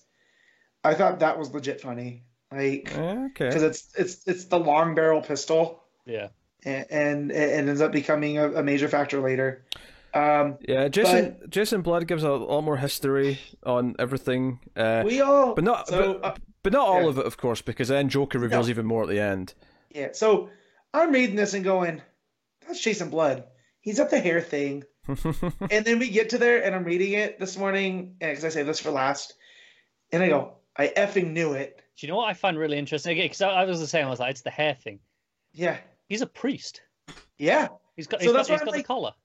Right. So I'm looking and I'm thinking, I was like, that's not Jason Blood because he's a priest. And then he's like, oh, so Batman goes and talks with this priest in the Order of Saint Dumas, and he talks about how he knew Azrael as a child. He knew Jean Paul, and that I was getting shades of Anakin Skywalker about how he was an angry kid. Right? Sure, yeah. But we thought we could channel this, and so Batman's like, so you sent him to war. He's like, yeah, it turns out that made things worse. And I'm like, how old is this guy? Right? Because if he knew, like, John Paul's older. Like, we see him. That's what, he's dying of cancer. He's an older man when we first see him. And then I see the hair. I'm like, wait a minute. That's Jason Blood. Son of a bitch. And then I went, wait a minute. I effing knew it. And my wife goes, what did you know? And I was like, it's his hair. Don't worry about it. It's just like, yeah, I know. I kind of figured before I asked. All right. And then they show him with the page. He goes, hey, I'm Jason Blood. I know a thing about curses. And it's a picture of him next to Etrigan. And I was like, it's the mirror. Yeah. Yeah. Yeah, it's his reflection. It's just one of those. Yeah. Yeah. So, and I was like, oh, man. This is what I want in Elseworlds, where it ties, like, we start in Gotham, but there's the larger world, right? And in this world, Jason Blood ended up becoming a priest in the Order of Saint Dumas, because he's, for whatever reason, like probably because he, feels constrained by Etrigan and feels like he has to work it off in the opposite direction in some way. Yeah, so we have the attack that happens off page on the crime unit. The Harley's kids get kidnapped by Joker and that. So Batman's riding off. Harley insists on coming with. He's like, all right, suit up then, and gives her some, not the classic Harley Quinn outfit in full, but a Harley Quinn outfit. Yeah. So they go to the castle, and they're going in, and we get a lot of stuff. I mean, Joker has the two kids strapped to his chest. Is it almost as if he's wearing like a bomb vest, but it's just two kids. There was something wonderful about that. Now, I've not been really the thing I've not liked about White Knight is the whole Joker Jack Napier personality thing. I'm not a big fan of that, and they really play into it here, where he's like switching back and forth, and it's he's Two-Face-esque. Yeah. On the bright side, do I have to worry about it too much longer? Well, no, because we get the because eventually he's like, you don't have the balls to shoot me, essentially, and she just shoots him right in the face. Yep, and then we find out too that what the curse here is is that when Bakar, who was sent from the Order, came to Gotham to clean it up, it turns out that no, that's not what he did. He was kicked out of the Order, and he finds his way to Gotham and teams up with Edmund Wayne, and they create that cycle of crime and violence by essentially creating the first Gotham mob, right? Like all the crime team up with all the pirates and he corrupts Edmund Wayne, and then the big twist of the issue is that it wasn't Bakar that went down and died in the well. It was actually Edmund Wayne, and Bakar took and pretended to be Wayne. So the twist here is that Batman's actually a descendant of Bakar and not Wayne. It's actually Azrael who's a descendant of the Waynes, and the Wayne name's a lie. You get the idea that this is going to come down to at the end of, well, it doesn't really matter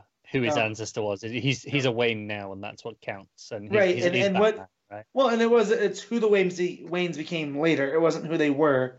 Yeah. And that's what the ultimate joke for Joker was that Gotham's greatest defender and protector is started by its first criminals, as a descendant of that. And yeah.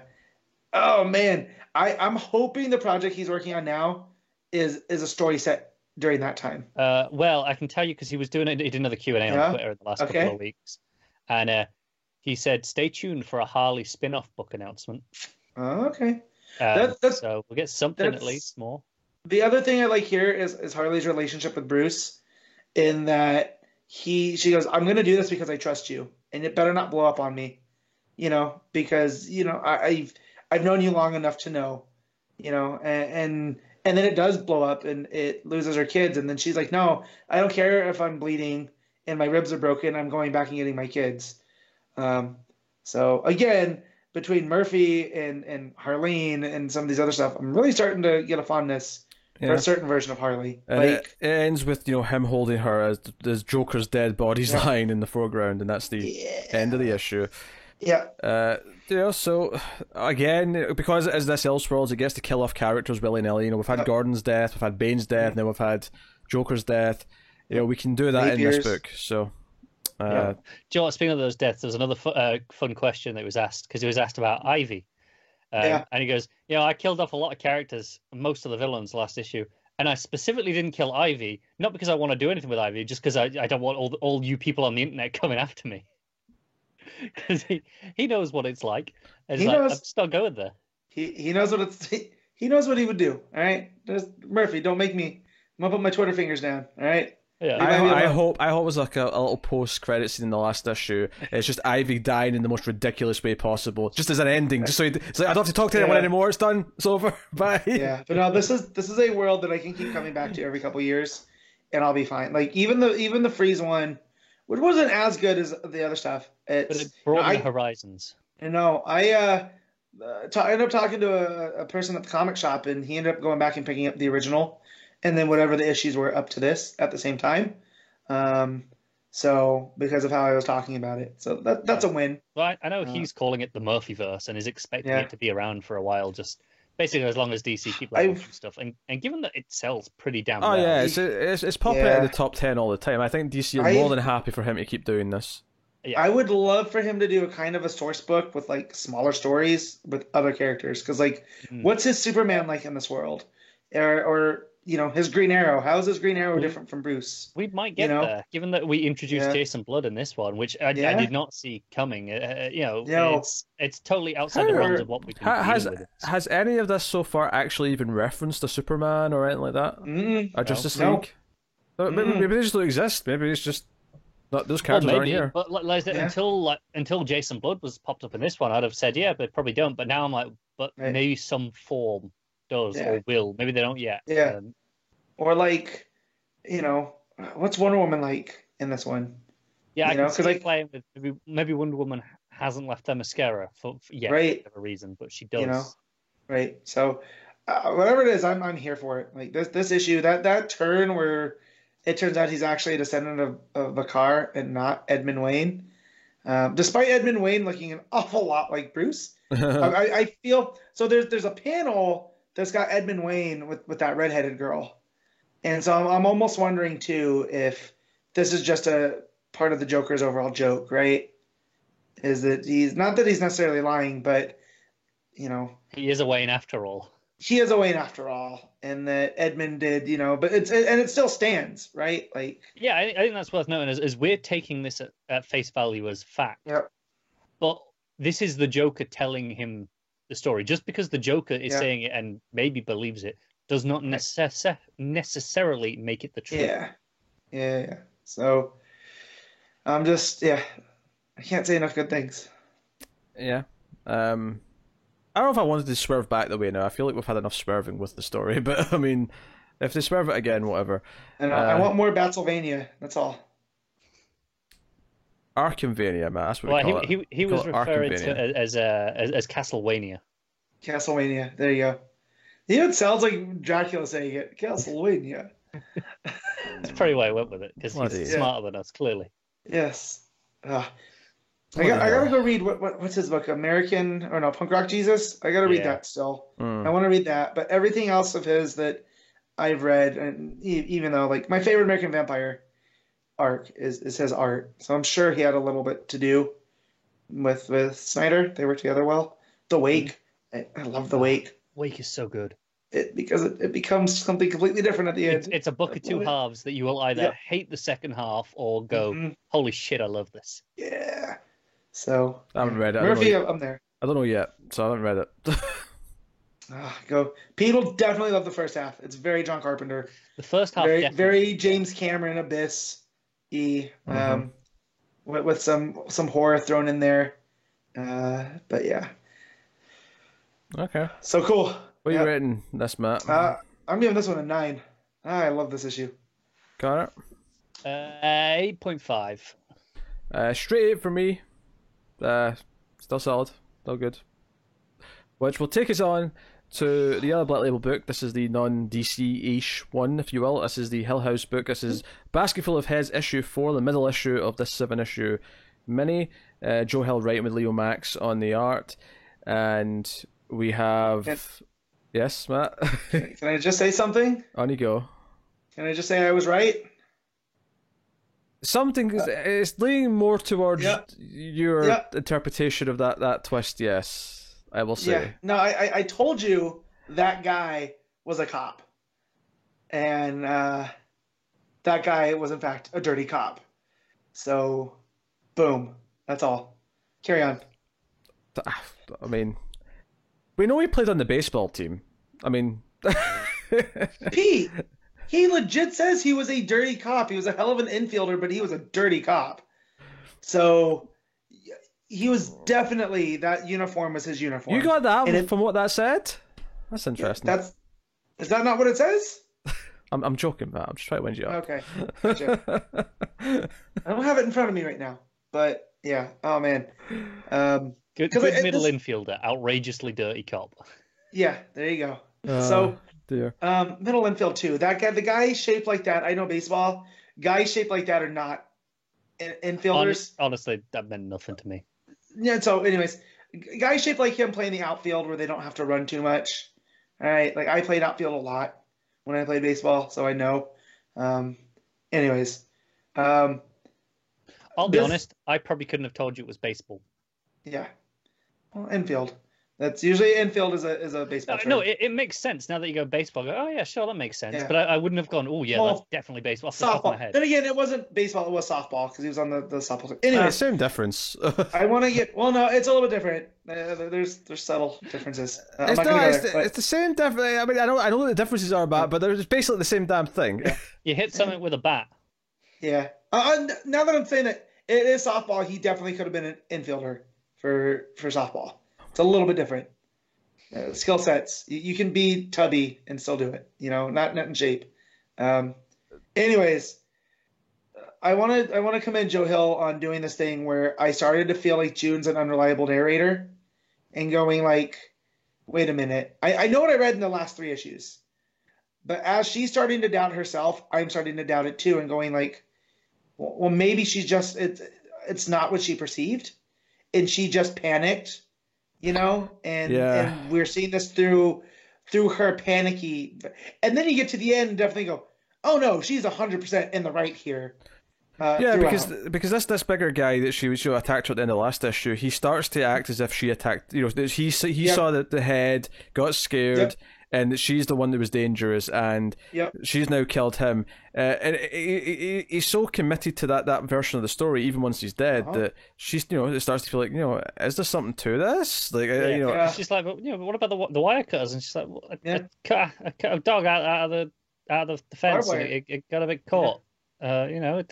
No big deal. That happens. Yeah. So that's why we carry these tools. Yeah. Yeah. And she throws him with the other head, obviously, and it has this. It's just this doubtful. It's her standing in the rain and just being unsure of herself, and she has to It's when, drive. it's when she goes back into the car and just sits there and screams. Yeah, yeah, it's a really nice moment. Yeah, And I also love how she's talking to the head. She's like, "All right, you got it out of your system," and then she puts him in the basket with the other one. And yeah. and she goes to the station, meets the sheriff's son. Yep. Who's He's not a cop, but he's there helping Dad out, and he works for a local like a local politician and whatnot. So I was like, oh, okay. And then I looked at him, I was like, no, don't trust him. He's too good looking. I've seen this movie. So what you say is just he's like, oh, I'm an aide to a congressman. Yeah. Like, Yeah. okay. Yeah, I know the cut of your jib. yeah, and of course yeah. he talks to her for a bit, and then ultimately locks her in the cell. Because he's like, yeah, go get changed, and he opens up the cell. And it's like, well, I wonder what he's going to Where do this here. is going. Yeah. Yeah. And locks her in the cell at the end. And all I could think is, like, okay, so how many people are in this, and what is their game plan? Like, what is the goal of all these people exactly? Yeah.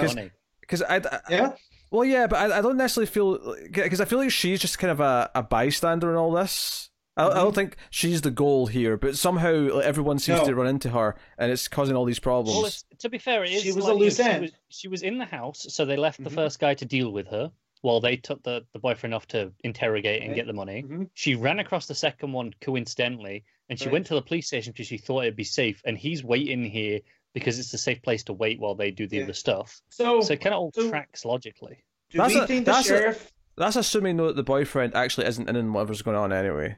Well, no, I do believe he hid the money, but I feel like where my question was going to go, is the sheriff in on all this, or are the cops around him dirty? Is the boyfriend and the sheriff the only clean ones? So that's why they came to the sheriff's house to get him. And like the son's like, well, no, we're getting that money, and they work for the congressman, right? The congressman, it starts, he's the dirty one, right? Yeah.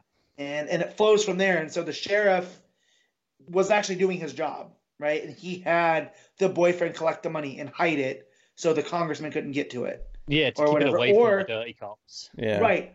Or is the sheriff in on it, and this whole thing was a ruse to get the boyfriend to the house, and she wasn't supposed to be there, right? Well, the boyfriend was living at the house anyway. Yeah, he was there all the time, yeah. Well, he was staying at the boat and whatnot. That's where he stayed for the summer. Yeah, but I think he was still. I think he was still. I mean, if anything, it's easier to get him there, is it not? Like, because he's out and separate. Yeah, but they can't. But they had to make it look like an accident. I think it was poor timing. I think most of them didn't know she was. The sheriff might be on it because he didn't know that she was coming, because that was a big thing in the first issue where the wife doesn't tell him anything. Right. And again, they said, that's the wife's collection of stuff, not necessarily the husband's collection of Viking stuff too. So I feel that's why the axe called out to her, has something to do with her and whatnot. So I recall him saying it was his stuff. Yeah, I thought it was his stuff. Yeah. So that's when they said it was. I'm gonna have to go back and read the first issue. Yeah. There's also the first page of this issue was actually a dream she has where she's knocked out outside in the rain of her talking to her boyfriend, but then the boyfriend, it's just his head on its own. He's just smiling too. You look at it and you're just like, something's not right here, and then you get to the bottom of the page and you're like, yeah, definitely not right. He's a severed head. Yeah, not a speaking severed head like the others. Yeah, severed. Just dead. Yeah. So worth mentioning, she has 2 heads in her basket now. So basket full of heads. How many heads makes it full? I don't know, but we're at 2. I think you need at least 3 to be a basket. Yeah. And the son is like, oh well, that's a dull. That thing can't be. And she goes, that's sharper than you think. And he's like, oh, he's ending up in that basket too. Just give it time. Also, that reveal of when he goes, "Here, it's my dad's softball gear. You know, it's not much. It might smell bad, but it's dry." And when she unravels it, and it's got the bad cop's name on it, Puzo. And she's just like, "Oh, what the hell?" And Yeah. of course, it's in all the books, but Sea Dogs is the name of the team. The team. Yeah. Yep. Oh, this book is so good. I can't wait to buy it in trade and read it all again. Like, and I want the adaptation. Yeah, this could be a nice little movie. It depends on how the story, because if the story ends very definitively, it's a movie. If it ends with a way where I can see this being like a consistent thing in a TV show pilot, whatever. Honestly, I would say movie series in the sense that I would do this as a 90-minute movie, and I can visualize the last shot of her standing in the rain with the axe going off to find the next, to bring justice people that deserve it. Yeah. She's got to bury the heads, though. She's got to bury the heads at one point. Just start over with the next lot of heads. Yeah. Yeah. I remember reading the first solicit for this, and I wasn't in on a lot of the other ones. This one, 100%. I feel like the son here uses the axe on the boyfriend. So she'll get rid of all the other heads at the end and just be her and her boyfriend's head in the basket. HBO Max, get on this. HBO Max, start developing it now. Or what if it only works for her? Like, there's something about her. It may. I can see it not working for other people. Like it's like connected to her somehow now. Yeah, because she even looks like on Fox, the buddy cop show, but one of them's a head. Yeah. But because when she swings it this time and it cuts the other dude's head off, she notices the vine-like red. The red, yeah. Like it's drinking in the blood. Yeah. Man, if this was tied to traditional DC, I'd want to see her and Katana team up. That'd be dope. That would be dope. Soul Taker and Head Lopper. Oh dear. Yeah, we need a name for this axe. Yeah. I don't think it's something. I don't know. I'm curious to see if they announce any more of these Hell House books, because Plunge is the last one that's starting, and that's starting soon. So I'm curious to see if there's like a second wave. I suspect there will be, but I think we'll have to wait a little bit longer than we'd expected, thanks to Didio's new announcement of not until all the issues are done. Sure. So it might take. Okay, they might have announced it, but now they're going right. Well, we're not even announcing it until. I wonder. I mean, as of yet, knock on wood, none of these Hell House books have been really delayed or anything like that. Everything's been kind of coming out swimmingly as they've been expected. So maybe they can take out more of a risk on these ones, but because they're regular size, these aren't like the bigger ones that have got the bigger pages and all that. These are normal size comic books. So that may be making the difference there. But hey, Matt, what are you giving Basket Full of Heads issue? I'm giving this one 4. An 8.5. It's so good. And yeah, I'm just enjoying this. I'm looking up how to say head taker in Old Norse, so give me a minute. Of course, Matt is. Of course, that's what he's doing right there. Connor, what are you giving it? I'm giving it a 9, and that is probably the most Matt sentence he's ever said. Yes, I'm going to. I'm going to go with 8.5 on this one. 8.5. So there you go. That is the final book of the week, which takes us on to the part of the show we pick our favourites. We do our best panel/moment, favourite art, favourite cover, and top 5 of the week. And given that there was 12 total books this week, there's actually a lot to pick from. So first up, Matt, what is your favourite panel/moment? Shoot. I have a lot to choose from. There's a lot of damn books. There really is. I'm gonna go the whole explanation in White Knight of that page from Joker explaining the truth, or what we think is the truth. Okay, Connor? Yeah, there's a lot of actually really good panels that stand out to me as possible choices this week. Unlike some weeks, we have to really think about it and rummage through. Yeah. So I appreciate that. I'm also going to go with one from White Knight. I'm just going to go with the panel of Jason Blood with the reflection for Etrigan, just because it completely widened up the scope of the Murphyverse and got me excited for the future of those books. Yeah, for me it's actually quite easy. For me it's Clark coming out of Perry's office and his encounter with everyone in the Daily Planet. That's that 2-page layout. That's a good one. For me, no question. So there you go. So Matt, best cover of the week, and Not only is there a lot of books, Wonder Woman has like 12 Are we variants. counting Yeah. all of them? I Are think we they're counting all, all the Wonder Woman I ones? think they're valid. I mean, why not? Like, they're there. All right. Oh, Jesus. hang on, So man. then my cover then is the Hughes Wonder Woman. Which one's uh, that? The 2000s. I like that one a lot. Okay. Okay. If I'm picking a Wonder Woman cover, I may be leaning more towards the 90s one. That's fine. I think. I'm trying to look, see what else there is, because I don't want to just pick. Yeah, I'm Wonder looking at the other stuff. I like the main Basket Full of Heads cover quite a bit. I like the variant too, actually.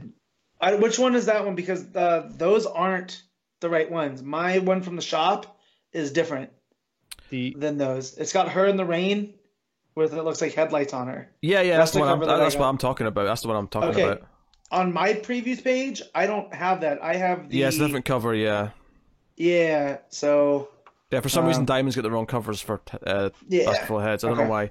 Oh, wait, what about that variant? They're both wrong. Yeah. Oh, bloody Because hell. that variant, I have that variant. I think that was the variant for issue 2. Yeah. They're both I'm looking at the actual variant. now. correct. It's still quite nice, the actual variant for this issue. Yeah, Matina Batman variant, of course, is very nice too. There's a nice Win Shazam cover. Yeah, I think for me it's coming down to the regular Hill House, so the regular Basket Full of Heads, and the 90s variant from Wonder Woman. I think I'm going to go with the 90s Wonder Woman, but that's what it came down to for me. That's fair. For me, it's coming down to either the 90s Wonder Woman one, that is the Bolland one, right? Yeah. Or either of the White Knight covers. I really like both of those. Can I? We don't usually do this, but can I nominate worst cover of the week? No. Go ahead. It is No, I want to hear. it's the variant for Batman Superman 6. Who's on it? Simone Bianchi. Go look at it. It is absolutely horrific. Yeah. And make sure you look at it big. Get it up. Look at Batman's thigh, his proportions. Superman's weird face and skinny arms. Like, I don't. I don't really mind someone's face that much. His arms, I'll give you. That's the thing of Batman's nightmares. Yeah, Batman's legs and like pelvis. arms. I've seen far worse. It's not good by any means, but I don't know. I think that looks terrible. can I just say, I hate that none of us are reading Detective Comics because look at that Bermejo variant. Oh, that's so nice. You can volunteer if you want. No, I'm good. I don't like it that much. No, I'll just go with the Wonder Woman Night because it's so nice. But Yeah, that Behermo variant would probably win the week actually if I could pick it. yeah, it's so good, isn't it? But it's not eligible, so there it is. So best art of the week. Now, Sorry, can we just talk about how Matt missed out on Detective Comics this week? Because it says, so what is an axe-wielding cult leader from the 1600s doing in present-day Gotham? And it involves Two-Face. So, I know. Oh well. Yeah, I mean he had 12 books. So we try to give him a third, or 13th rather, a third. You want it? All right, best art of the week then, Connor. I'm gonna go with Campbell for Far Sector. There's some good art this week, some really good between Murphy on White Knight, and Marquez and Liam Axe, and I elected not to do Wonder Woman because I feel like the rule we usually do is it's the whole issue, not parts of an issue, and I feel like while I like most of them, it did have like the Rosmo stuff in there, and some of the others just weren't as consistent as opposed to the others.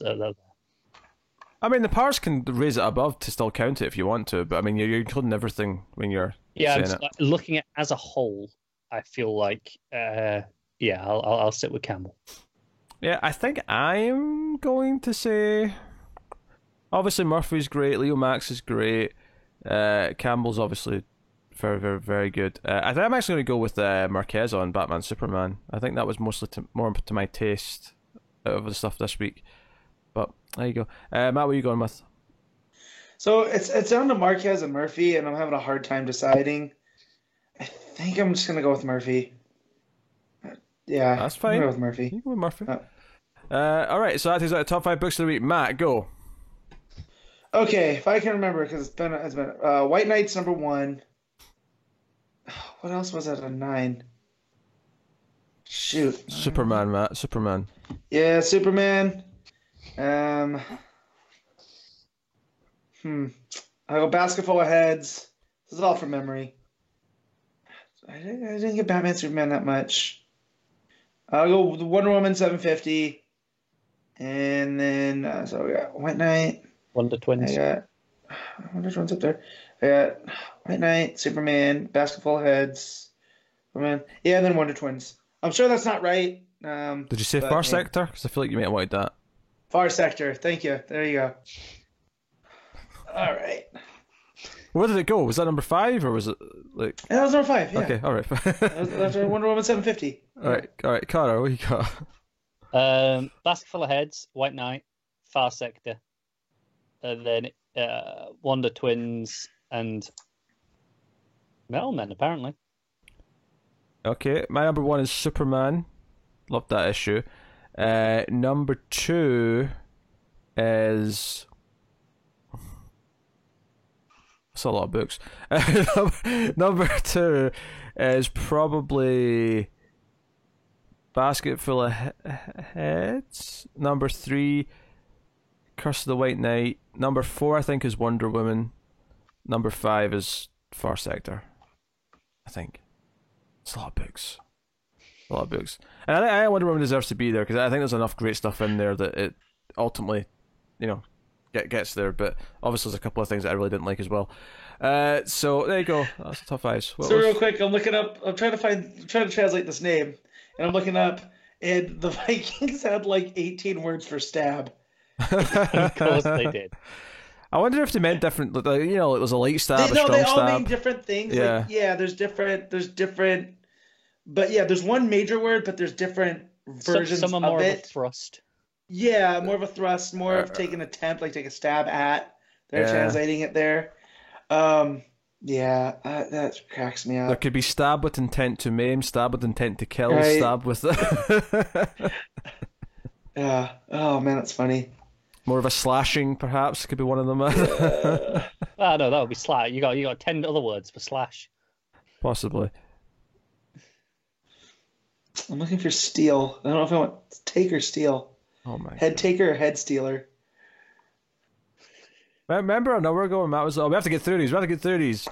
Hey, I'm waiting on you to tell me what Let's come in next week. Okay, that's where we're at. All right, Wolfenstella. That's a coming good name. coming next week. Books wise, we have Action Comics 1019. We have there's a lot of stuff here that we don't usually talk about. We have Detective Comics Annual number 3, Dial H for Hero number 11. We have The Flash 87. We got Green Lantern Black Stars issue 3. We have Justice League 39. That's the end of Snyder's run, so that should be a big deal. Justice League Dark 19. We have Suicide Squad number 2, which I'm excited about because more Tom Taylor's, that was a good thing. Terrifics 24 is out, as is Titans Burning Rage issue 6, which is the second last issue of Simone's Walmart reprints. Not as big as this week by It's far. only about $6, I think. I could put off reading all of these till the morning of and probably be done. Yeah. I'm not going to compared to this week. Oof. Oh, this is nothing. Yeah, this will feel like a breeze compared to this week. Real quick, did we talk about the Birds of Prey giant that came out this last week? No. Why? Didn't have any Birds of Prey stories in it. It was a Huntress, a Black Canary, and a Harley Quinn story. And then Harley features prominently. Wait, was it like 3 separate stories, like one for each of them, or? Yes. Yep. No actual Birds of Prey stories. Okay, but I get what they're doing there in that giant. They're targeting that audience. They're going, here's something from each of these characters that you liked in the movie. There's a logic to it. I like the idea. I know there's a logic. I just love that would make Pete upset. Yeah, I like the idea of like having a Birds of Prey one shot. The covers like the Birds of Prey, and then you open it, and it's just nothing but stories about actual birds of prey. It's like here's a falcon, and here's a. I've seen a picture now that they've put out, and it's got Huntress with the mask, a proper costume in the movie. Oh, yeah, that's happening. Oh yeah, she gets it in the last 10 minutes. It's exciting. I'm stupidly excited for that just because I want to hear Pete get mad. I'm so excited. You're looking forward to my rant, are you? There'll be a big review, don't worry. We're all going to go see it. Opening. 2 weeks out, I think. Wait a minute. I've just noticed this entire review, there's a bit of Matt's video peeking into corners. I've just noticed it right now, right at the very end of the show. I don't see my own box, so I am not responsible for that. I am so sorry, everyone watching the video version. That is sloppy. I've never let that happen before. That is incredibly unprofessional. Yeah, I blame Skype for being the worst. I feel like I could reach out and strangle Connor. Actually, there's a Star Trek comic sale on Comixology this week, right? Of course, Picard launched, and I didn't know there was actually Star Trek comics which literally just take screenshots of the show but put new dialogue onto it. And I'm like, this is so weird. Yeah, it's surreal. It's so Seems weird. lazy. It's John Byrne, which is the weirdest. John Byrne's book. Yeah. But like, it's just like, this is so strange. Like, they're taking like screen grabs of episodes and just putting their own dialogue on top of it, and I'm like, this is bizarre. But you know, whatever. It's a fanzine at that point. Yeah. But just published in a professional capacity for some reason. Yeah, I was just curious. I was just browsing to see if there's anything that stuck out. It's like, hey, that looks interesting to read. Nothing really did, to be honest. But you know, I was curious. Year 5's I've been carrying on with that. I caught up on the last couple of issues just yesterday. That's not on sale though. So single issues are. Okay, the singles are, but the trade's not. I mean, it's an IDW sale anyway. The singles are usually just as good value. That's true, yeah. Because not because the singles are as good as value. It's because their trades are terrible value because they're only 4 issues a trade. Yeah.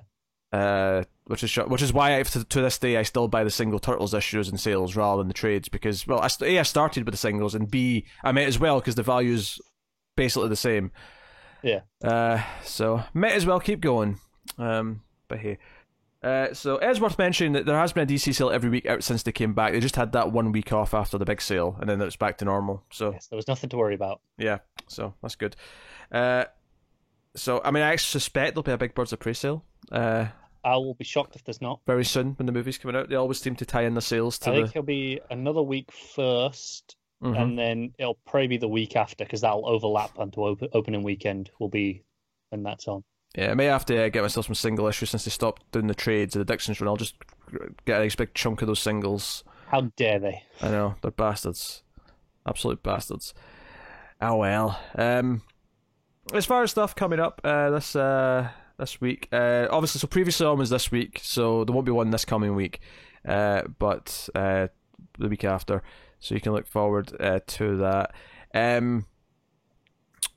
Is there anything else I need to remind everyone about? I feel like there was something I wanted to say and I've forgotten what it was now. But oh well. If it's important, I'll say it next week.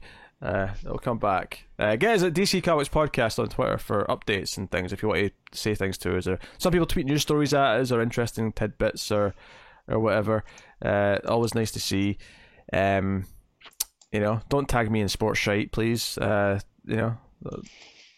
him. Oh, that's asking for it. Don't tag me. No, I can't. Never tell the internet not to do something. Yeah. Look, if you want, don't send me money.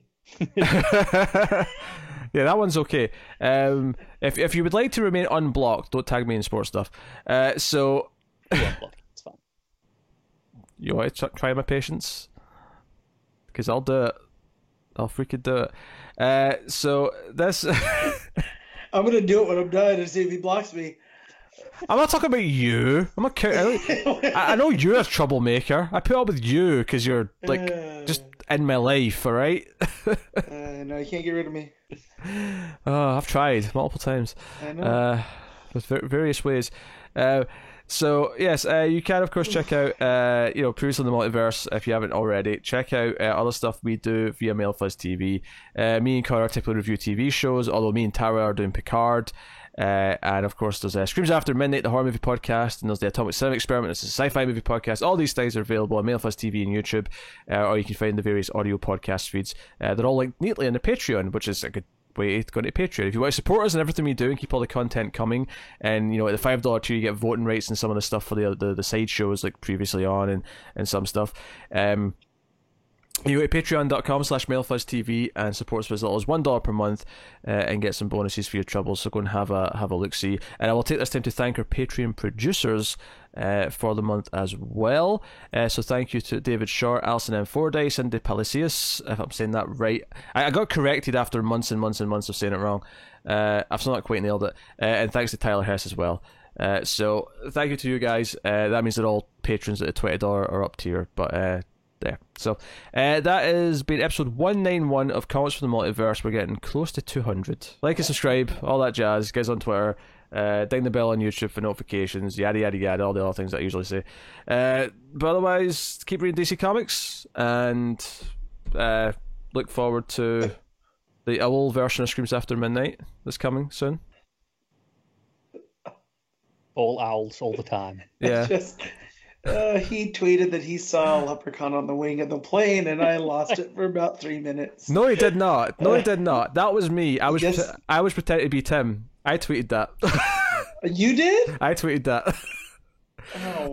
Because it occurred to me that if I tweet a Tim sounding thing from the Screams After Midnight Twitter, everyone will assume it's him. I can get away with that, and Yeah, no I one will thought be the it was Tim wiser. as well, to be fair. It worked because I knew the Photoshop was a little bit clean, so I just thought he found that picture. And did it. Like there's a Photoshop of Leprechaun on a plane wing Yeah, just floating around online already. because he uses paint, Yeah. so his photoshops are always really rough. It was too slick for Tim, but Yeah. you know what? That's fine. Well, that's what I thought. I just, there's weird people He's out there also on the internet. he's also too busy being in Australia or on a plane.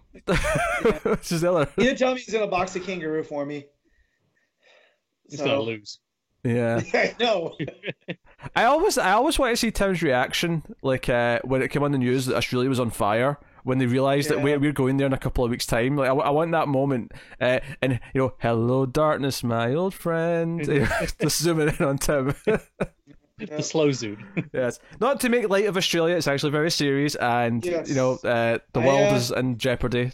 Do something about it, people. I tweeted earlier this week an artist friend of mine has put up some stuff towards it with donations. So go check that out. Yeah. Violent Gentleman, which is a hockey clothing company, they released a shirt that I bought. All the proceeds go to rural fire departments because they need it over there. 'Cause Australia's so spread out. So, but yeah, continent's on fire. Yeah. It is crazy. My dad's there right You now gotta too. laugh because otherwise you just cry. Yeah, Exactly. I can't give you the name because I don't know any Australian politicians, but I think it was like literally the president or whatever of Australia, or prime minister, whatever they call their leader. Is it prime minister of Australia? Yeah. I can't remember which one's which. But they said something to the effect of they don't believe in climate change, or climate change does not contribute to anything, and as the country's on fire. Yep. Your entire country is burning. What are you talking about? Oof. Oh, people. Sometimes people. This is that photo everyone uses whenever this comes up of the cartoon of the little dog or whatever it is, and the room that's on fire, saying, "Yep, this is fine." Like, It's never been more applicable. yeah. That's exactly what's happening right now. Yep. Not to get political in the 11th hour of this podcast, alright, but Yeah, we've never We done that did. before, have we? yeah. No. Yes, anyway, that's been us. Thank you very much for watching or listening. We always appreciate it. Keep reading DC Comics, guys, and remember to never get lost in the Speed Force. And that Lupacino draws good.